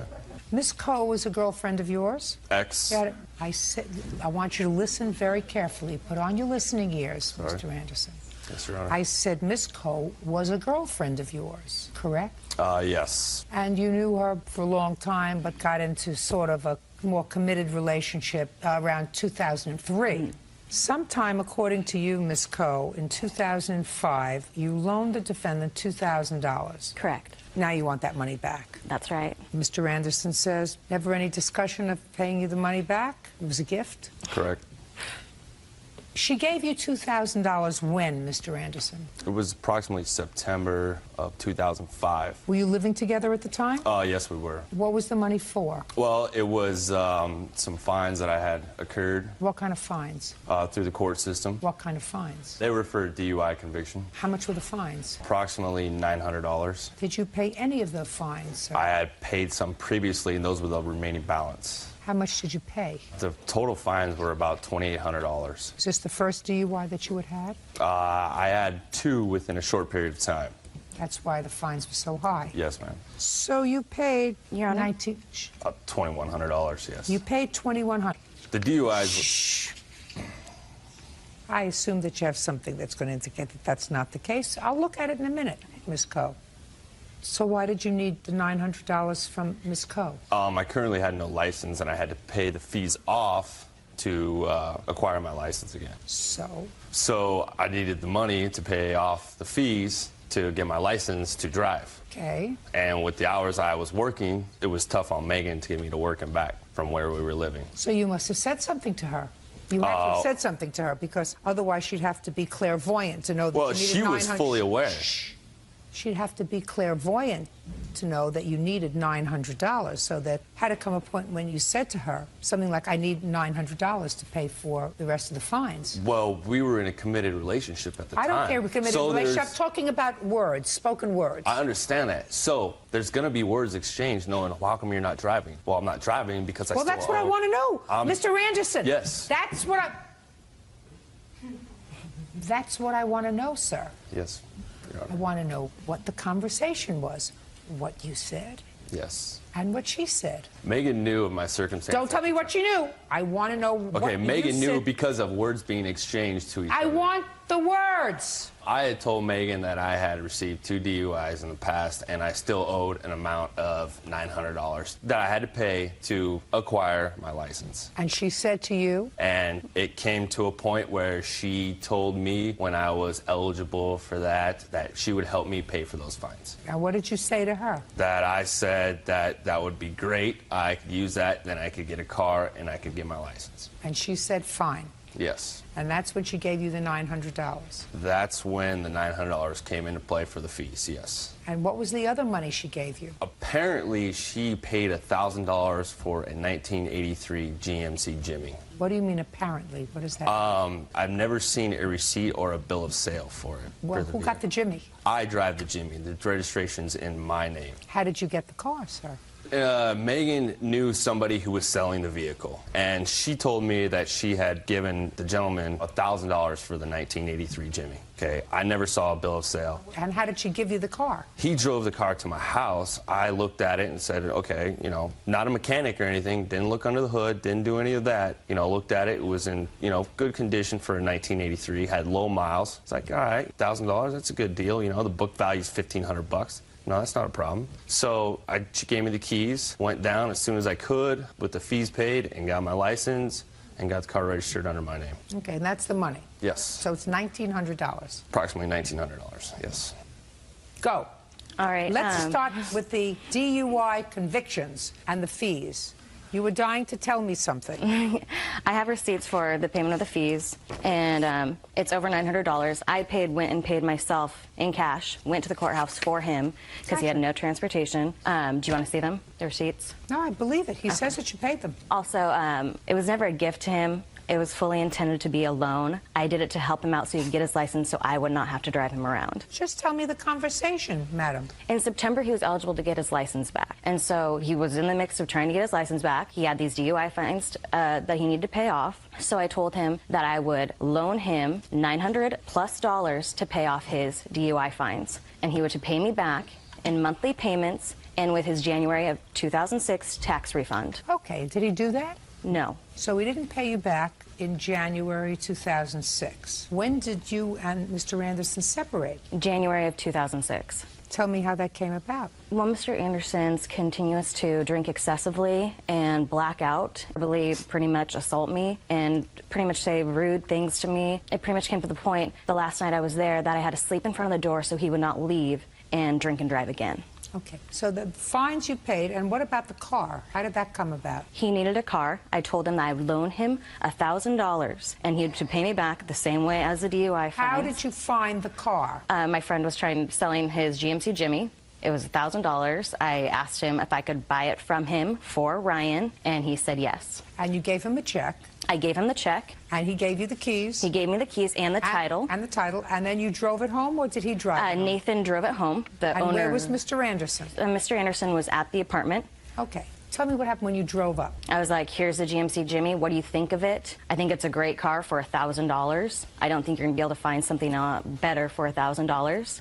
And he agreed with me. That's pretty much what he said. Mm-hmm. Was he working? Yes, working full-time. Just a second. September, October, November, December, he was working full-time. He now had a car. Right. How much of this $1,900 did he pay back to you? Zero. That's because it wasn't a loan. That's because it became a loan when you decided it was over. Because if it was a loan, he would have paid you $50 a month, $60 a month, $100 a month, $25 a week. He would have paid you back something between September and January. He made excuses as to why he could not pay me back. He couldn't afford it going to school. Then you should have thrown him out. What you did with the car was you spent $1,000 on a car and then you came home and surprised him. That's what you did. You didn't take him to buy the car. You didn't show him the car before you purchased it. You purchased a car for $1,000 and you came home and said, I got you wheels so that you could drive yourself to and from your job so that I don't have to do it anymore. And if the romance hadn't been over, he wouldn't have paid you back anything. We continued to have conversations after January of 2006. On the telephone. I have a witness hearing me speak to him. I have a letter stating all the information from the maker of the transactions I did, having conversations with him, making payments. And B, he's going to testify as to what you said to him on the telephone? As into the payment arrangements that we have discussed payments on the phone, and he makes excuses every time why he cannot make a payment to me. He was supposed to also pay me with tuition reimbursements from his work. He always made an excuse. He had other bills to pay, so forth and so forth. And that is why I took it to small claims. A year and a half later, a year and a half after you laid out $1,900. Well, I told him that he had the chance to pay me at after a quarter of a year, then I would take him to small claims. After the romance is over, madam, is not the time to say now you have 3 months or 4 months or 5 months. I mean, I'm sympathetic with you, but you were in love with the guy and you thought your relationship was going someplace and you wanted him to have the means to get to work. So because I did him a favor, I shouldn't get paid back a loan that we agreed. We had a verbal agreement. Listen, I have to make a judgment as to whether or not you, who are sharing a home and having an intimate relationship with somebody, has said to them, this is a loan. You will pay me back in January out of your income tax returns. This is a loan. I am giving you $1,000 towards a car, but you go and buy the car, you purchase the car,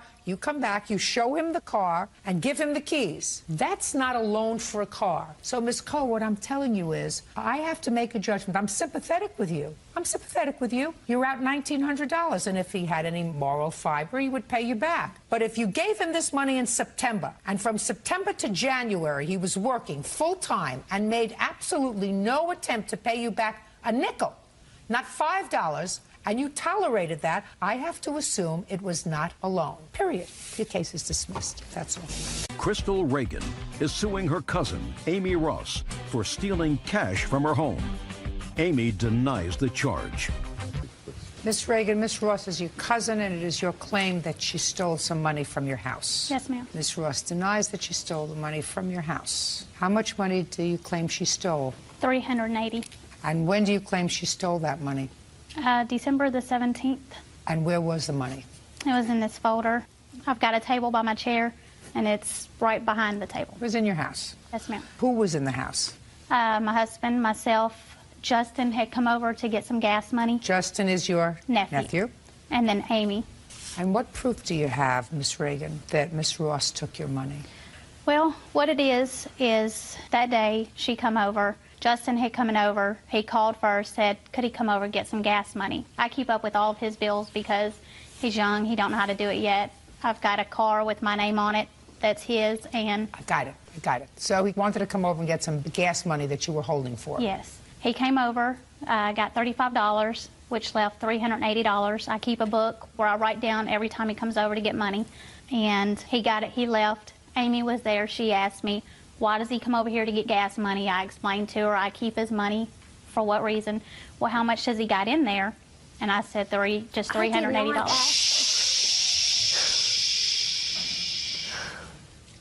I'm sorry. And then after asking me that, I didn't think anything of it. She was like, well, it must be nice to be 17, have a brand new car, a nice apartment, and have money. And I was like, well, he's just getting started. That was the end of that. She stayed a total probably about 3 hours that day. We did go to Lowe's probably about 3 hours after her being there. Who went? Me and Amy. Two of you? The two of us, yeah. And she was talking about in that time frame how broke she was. She didn't have any money. She was getting one more check before Christmas and wasn't able to get her kids anything for Christmas. Didn't know if she had gas money to get back home. But when we went to Lowe's, she bought a hammer and pulled out a $10 bill, which I didn't think nothing of it either. You know, I say I'm broke all the time, but still have money. And so she dropped me off. I didn't talk to her no more for about 3 days. And then you found your money missing? Yeah. Okay, so that's the proof that you have. Well, no, that's just the story. The proof is that whenever I called Lisa, her sister, to ask her, did you and Amy happen to have went shopping? Do you know of any money? Because we all know that she's broke. Do you happen to know of any money that she come up with recently? She didn't answer the phone. I left a message. I didn't tell her anything. I just told her to call me. When she did call me, she was like, oh, girl, I know what's going on. Amy done told me all about it. And then that's when she comes in. Tell me your last name. Durham. Miss Durham, what do you know about this missing money? Amy had called me, and we just were talking, and I said, well, oh, Christy had called this morning, and she left a message. I need to call her back. And she just said, oh, girl, I know why she called. She thinks I stole her money. And I said, what? And she said she thinks I stole her money, but I didn't do it, and she's threatened to get fingerprints off that book. And the only time I touched that book was to get paper out of it to get to make a Christmas list for my children. And she said that she had told me that on the initial call whenever I called her to ask her about that, because I did ask my husband about it first, and then I asked Justin, are you sure you did not take any money out of this folder? And I knew he didn't, but I knew I needed to ask first before I called Amy to ask her about it. And all she did was just go off, fly off the handle, say, no, I didn't take it. I can't believe you accused me of that. And I said, well, all I'm saying is my brother-in-law is a sergeant. I'm going to have it fingerprinted because it is plastic. Bluffing the whole time, hoping she would come up and say, well, you know, and then she told her, kind of like giving her a reason why her fingerprints would be on it. But she never told me that. That was the reason why. What was the reason why? You went into that folder. Okay. Listen to me. Yes, ma'am. You went into the folder to get some addresses for well, a Christmas I was list? sitting in her rocking chair in her house. I don't care where you were sitting. I don't care if you were sitting on a stool, on the floor, or whatever. No, My question to you is a simple one. You went into the folder to get a Christmas list. No, not to get a Christmas list, to get a piece of paper to make a Christmas list. Okay. Is what happened. Good. I have a few questions. Yes, ma'am. Who do you live with? I live by myself. Where are your children? They're with me.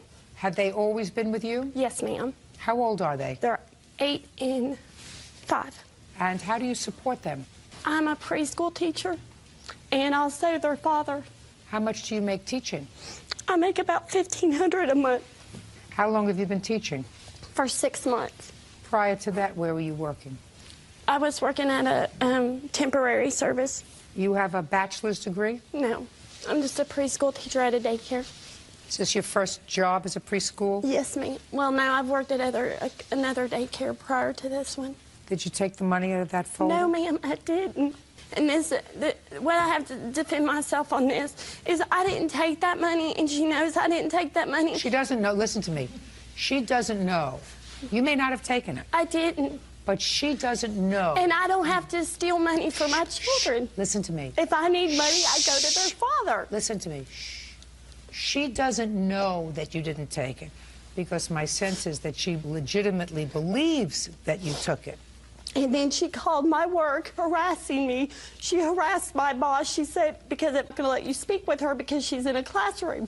She said, don't tell me what, listen to me, don't tell me what you said to your boss. Well, she called me at work, and when it first happened, she called me, because this supposedly I went over there on a Sunday. She called me on Thursday morning, about 11. Okay. At work. Now, that's my question. This happened on December 17th, according to you. Yes, that's when the money happened. When did you find the money missing? The following Thursday. Because too long a time, Miss Reagan. Well, what it is Justin. Too long a time, Miss Reagan. And she called me threatening to take my kids away from me. Listen. No, I didn't. Yes, you did. Listen to me. I don't want to hear you anymore. Cry quietly. Okay.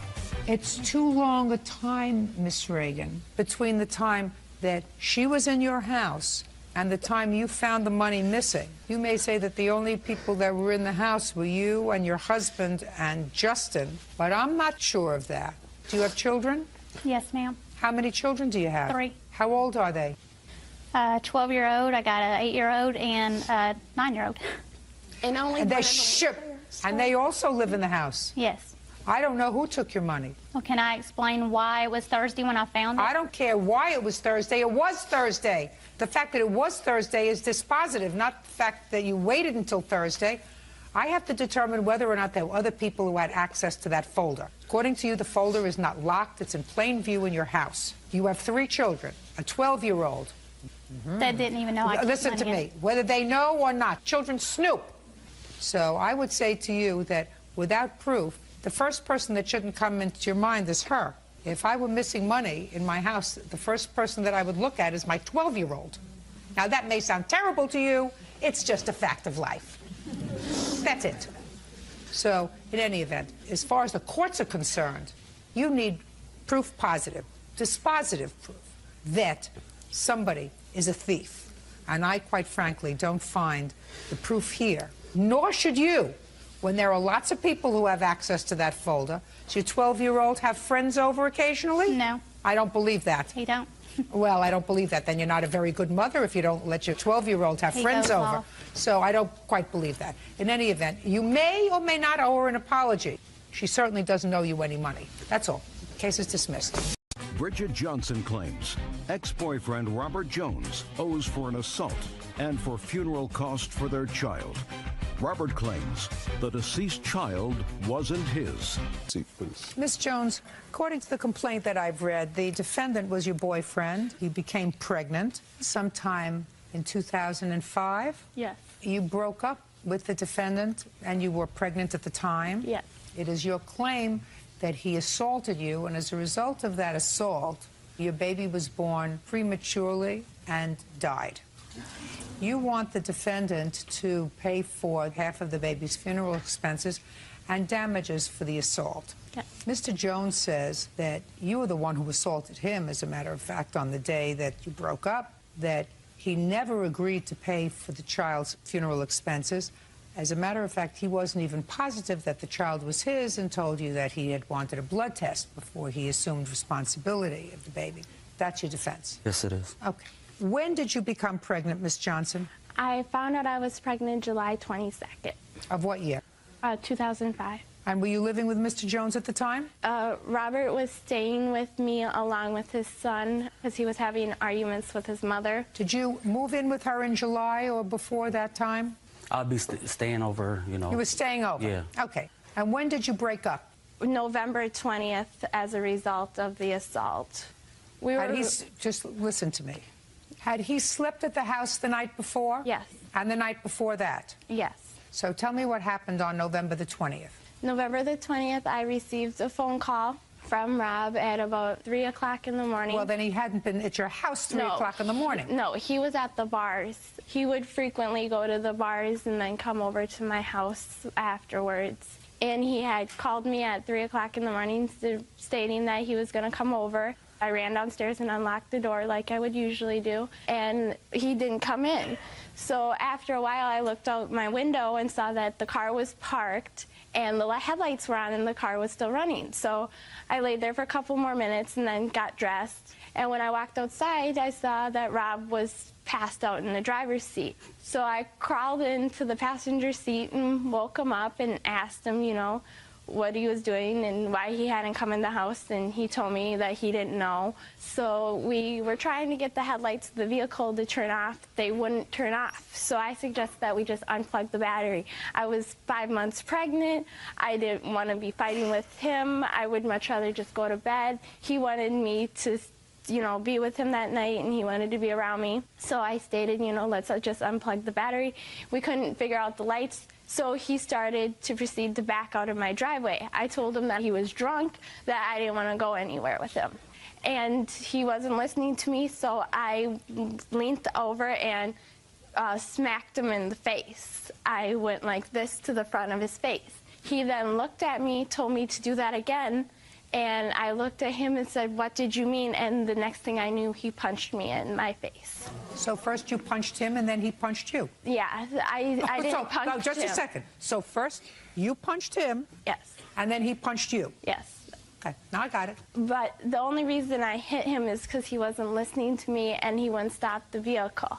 I got you. So then my She nose... wasn't listening to you. Yes. Why don't you just take the keys out of the ignition? I didn't think of that. Shouldn't have gotten in the car in the first place. I shouldn't have told him to come over that evening. That's also correct. Knowing that he was drunk. That is also correct. Yes. Okay, I agree. keep going. I realized that my nose was bleeding very, very badly. So I opened the car door and I half jumped out of the car, and he kind of gave me a little push along with it because he was laughing at the time. And I ran in the house and proceeded to call my mother first. And so you weren't too far from where the house was? No, I live on the second house at the corner of the block, and we were at the corner of the block. Keep going. I called my brother and he took me to the emergency room. And what did they do for you there? I first saw a police officer, and they went to arrest Rob. That doesn't answer my question. What did they do for you in the emergency room? At the emergency room, they took x-rays of my face, and I was having a sharp pain that was shooting from my back to my stomach. So then I was told that I had to go up to the maternity floor for monitoring on the baby. And that was in November? Yes. And when was the baby born? The baby was born in February. February what? 7th. How much did she weigh? She weighed 2 pounds, 2 ounces. And when did she pass away? The 11th. Between November 20th and February 7th, did you see the defendant? I saw him at the court dates. Other than that? No, because there was a court order for him to not be within 1,000 feet of me. Now, when did you have this conversation with him with regard to paying for the baby's funeral expenses? Okay, the first conversation I had with Robert was when he called me in late June after Father's Day. And I said, well, I kind of need money, you know, we should be paying for her gravestone, and I have funeral expenses that I couldn't get a grant from the state from everything. And he told me that he would give me $200 in August, and that him and his mother could save that together. I then called him on August 24th, and he told me he didn't have the money. So I said that I would pay the rest of it and that he could just pay me back. And he proceeded to say that that was fine. The next time I spoke to Robert was on September 17th when he called me and asked me if I wanted to go fishing with him with him. So I said, yeah, that I would go fishing because I wanted to speak to him about, the money. Don't tell me why. You agreed to go fishing with him? Yes. I knew Is this the first time you had seen him other than the courthouse? Listen to me. No. Other than the court proceeding, is this the first time you saw him since November? Other than court and then our daughter's birth, no. Well, you didn't tell me about the daughter's birth. My sister called him the morning that I was supposed to have a cesarean section. I was diagnosed with preeclampsia, which is high blood pressure, and then it becomes toxic and it affects the baby's heart rate. And the first time I had high blood pressure was December 20th, and it proceeded to get worse throughout the pregnancy due to stress-related causes. Don't tell me what it was due to, madam, unless you're a physician. Are you a physician? No. Good. Go ahead. My sister called him the morning that I was supposed to have the cesarean section. He showed up shortly after our daughter was born, and I asked him if it would be okay with him to go up with her to the hospital up in the cities, because we live in Mankato, and she was being airlifted to Minneapolis. He said that he would go and be with her because they didn't expect her to live past the night. The next day, I was released from the hospital, and the following morning, Robert came down from the cities and took us up to the cities where the hospital was because we weren't aware of where it was. What do you mean he took you? How did he take you? We followed him. What do you mean you followed him? My mother and sister and I followed him in a different vehicle. Him and his mother drove in their own vehicle. So when we got to the cities, he went to a basketball tournament and left us with my daughter so I could spend time with her. And then later on that evening, he came back to the hospital when I was at the hotel the following day. I'm asking you when you spent time with him. I didn't spend... You didn't see him at the hospital? No, he left as soon as he got us there. We got up to the room. You didn't see him in the hospital is my question. No, yes, I seen him at the hospital. How many times did you see him in the hospital? Just that first day. So the baby died in February? Yes. Between February and September 17th, when he called to go fishing, did you see him?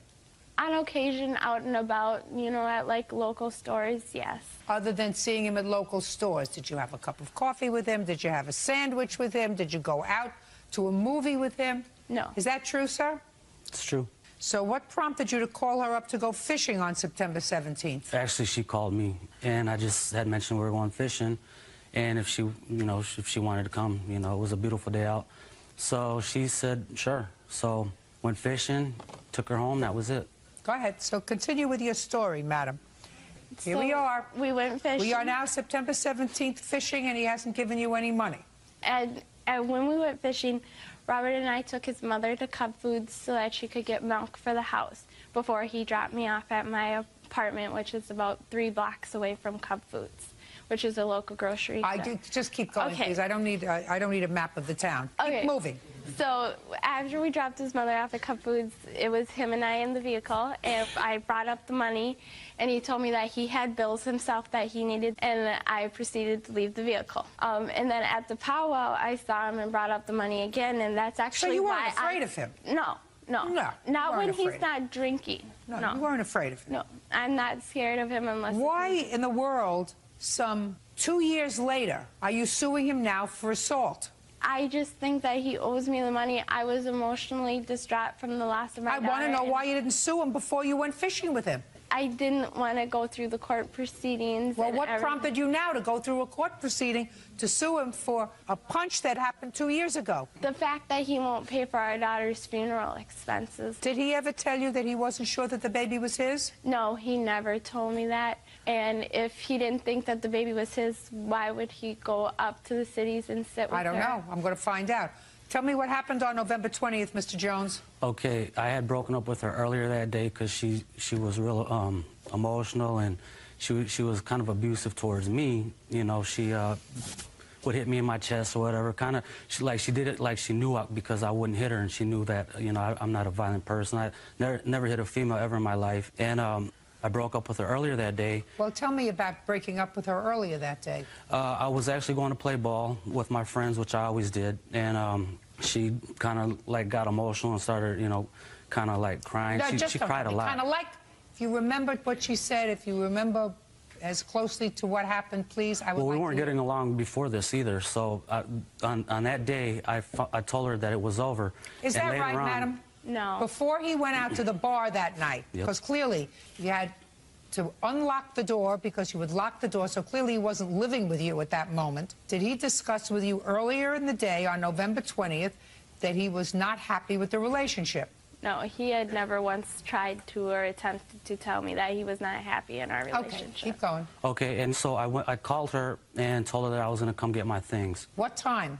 This was at about 2:30. In the morning? In the morning. You crazy?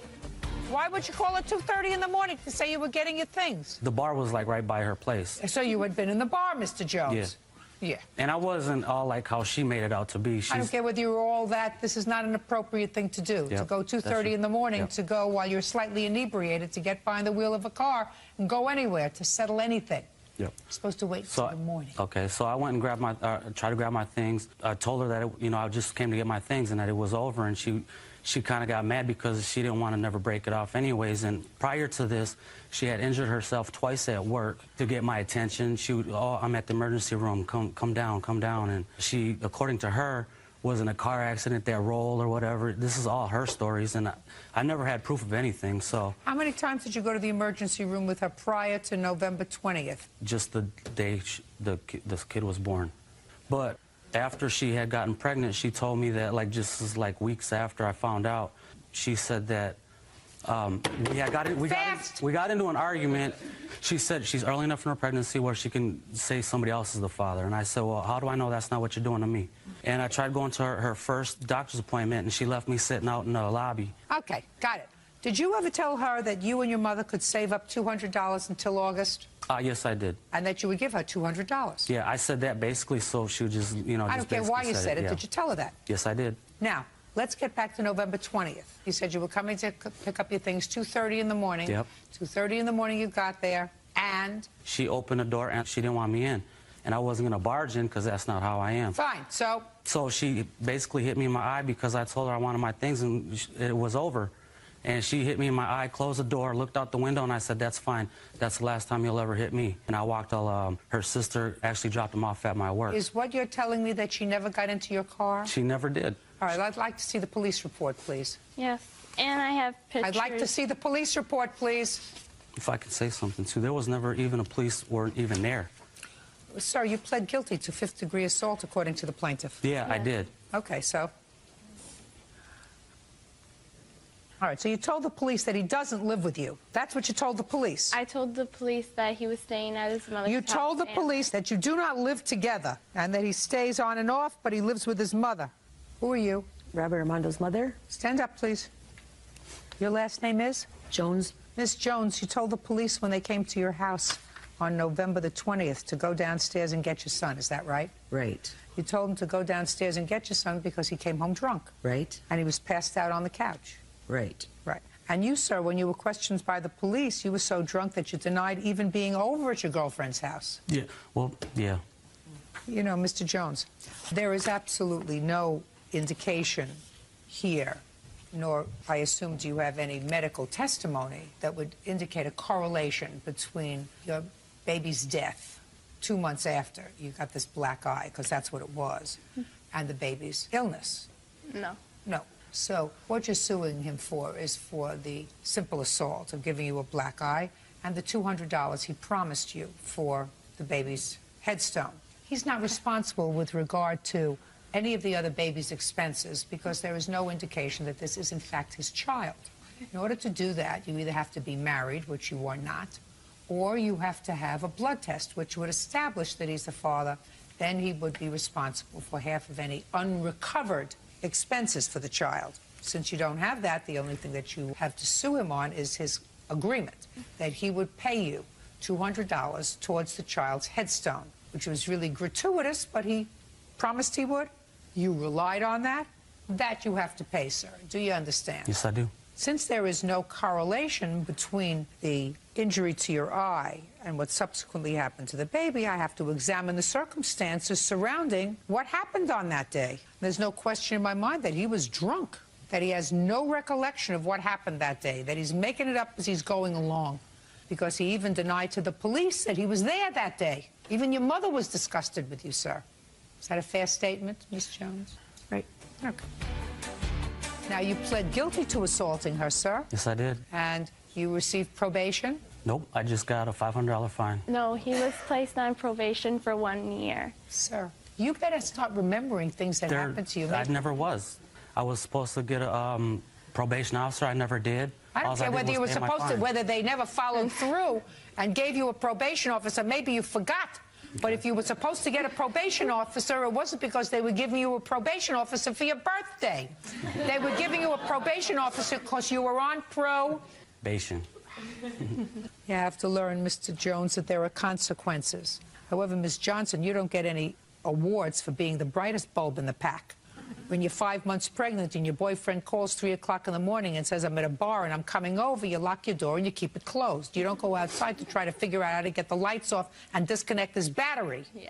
And you don't punch him in the face. But he started the problem by coming over there in the first place, which was really very stupid. And that, Mr. Jones, is going to cost you $500. So I'm issuing a judgment in the amount of $700, $200 for the baby's headstone and $500 for this 2-year-old assault. Thank you very much. That's all. Linda Banks is suing her neighbor, Herbert Robertson, for accidentally shooting out her windows with a BB gun. Herbert claims he's a better shot than that. Ms. Banks, Mr. Robertson is your neighbor, and it is your claim that he shot out some windows in your home with a BB gun. Yes, ma'am. And Mr. Robertson, while he acknowledges the fact that he was shooting his BB gun, said that, A, it's impossible for the gun to have pierced the windows of your house because it would have to go through a bunch of trees, and B, it would be impossible anyway because he's a very good shot. And he was shooting at squirrels, and he knows that because he's such a good shot, he would not have missed and damaged your property. Those are your two defenses. Is that right, sir? Pretty much. Tell me where I'm wrong. I like to know where I'm wrong. Well, yeah, I might miss on occasion. Oh. But, like I said, we're in front of the big tree, so. Okay. Miss Banks, have you had any trouble with Mr. Robertson before? Yes, I have. With what? About 5 years ago. Stop playing with that, please. It's distracting me, and at my age, nothing should distract me when I'm trying to work. Yes.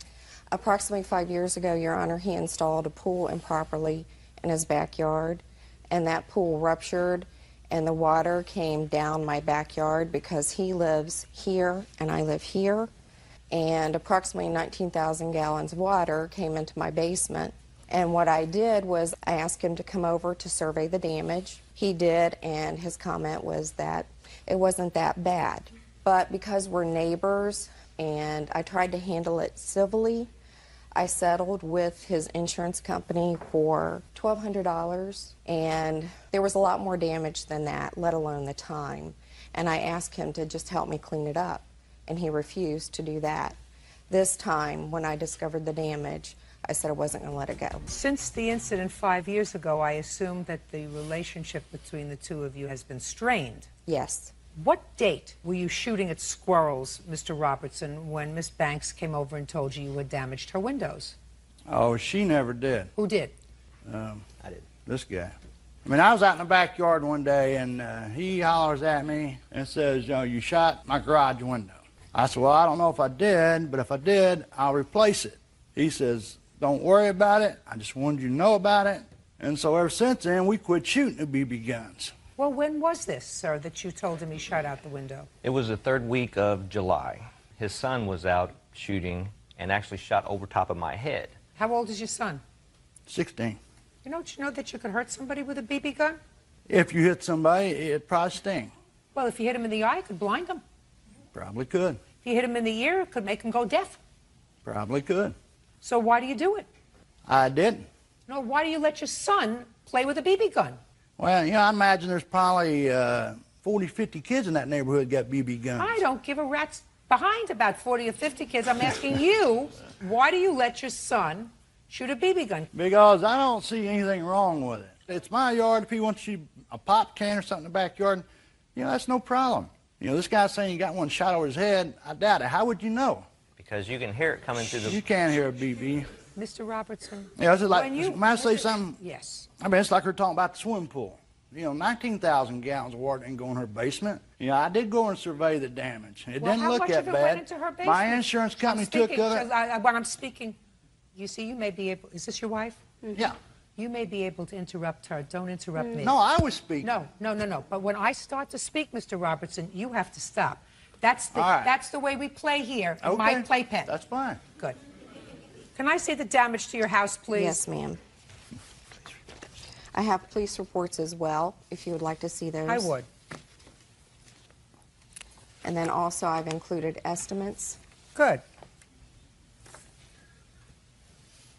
How many windows? 3 windows, and then the truck windshield. Well, either you or your son have lousy aim, sir.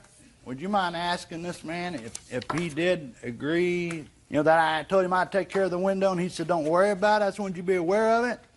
Because after that date, we never shot anymore. When you first... Shh, don't answer him. It's like rock damage to me. No BB did that. Yes. Judge Judy, I would like to add, originally, the first incident he did offer to pay. The second incident was August the 11th, the date of the police report. And on the second incident, how many windows were shot out? That's when we discovered the damage of the second additional, the bedroom window, and then the truck window. Got it. Still have the BB gun, Mr. Robertson? Yeah. Still let your son use it? Like I said, nobody shot it since he said I shot his garage window out. Well, you don't know that, sir. You do work, don't you? You do No, work. I don't. You don't work? No. Why not? I'm disabled. What's the nature of your disability? Back. I've have a had bad 5 back. back surgeries. Really? How can you shoot a BB gun with a bad back? A BB gun? Yeah, how can you pick up a BB gun? Well, how much do you think it weighs? It's kind of hard to shoot. Well, incapacitated. It seems to be if you can do this, you can sit at a desk and answer a phone. Well, I'm just saying, I offered to pay for it. He said, don't worry about it. And that was the end of the shooting. He doesn't want that. you to, no, listen to me. He doesn't want you to worry about it. He wants you to pay for it. There's a difference. I offered to pay for it. Good. Ask my wife. Oh, I won't. She has to go home with you. Oh, For that, she has well, you my done made sincere your mind up. condolences. And like I said, I thought you were innocent until you're proven guilty. That's what we just did. No, you didn't. Judgment for the plaintiff in the amount of $1,200. Thank you. That's all. Don't matter. Review cho các bác cái mẫu nồi tiếp theo Panasonic đời 2012 van tròn các bác nhé. Review cho các bác cái mẫu nồi tiếp theo này. Panasonic nồi cơm điện Nhật Panasonic 1 lít van tròn nha các bác nhé. Panasonic van tròn đời 2012. Mẫu nồi này thì có rất là nhiều chế độ này. Thứ nhất là chế độ nấu cháo này, nấu gạo lứt này, chế độ nấu nhanh, chế độ nấu cơm ngon, chế độ nấu gạo trắng, chế độ hẹn giờ, chế độ ủ ấm nhé. Có rất nhiều chế độ trong cái chiếc nồi này luôn. Rất nhiều chế độ luôn nha các bác nha. Nồi mã số của nồi là SGHS104. Đặc trưng của chiếc nồi này là nấu cơm siêu ngon này. Nấu cơm siêu ngon, nó là nồi cao tần nha các bác nhé. Nồi cao tần này. Đấy. Phía ngoài nó có xước một chút đây. Đời 2012 nha các bác. Đời 2012 này. Đấy. Nồi Panasonic van tròn đời 2012. Đời 2012. Đấy, lòng nồi nha các bác. Lòng nồi này. Lòng nồi cái phía trong có xước một chút, có xước lông chó lông mèo thôi các bác nhé, xước lông chó lông mèo. Nồi này sẽ nấu được 3 ống gạo, 3 ống gạo nha. Đấy. Các cái mực nước người ta có sẵn trong đây này. Đấy, nồi chỉ thấy có thông số hướng dẫn sử dụng thôi các bác ạ. Đấy. Lòng phía ngoài này, mạ nó là lòng hợp kim. Nó là lòng hợp kim này, cái lòng của nó rất là sáng và sang luôn. Sáng và sang. Đây. Lòng phía trong này các bác này, đẹp. Đấy, nồi cao tần.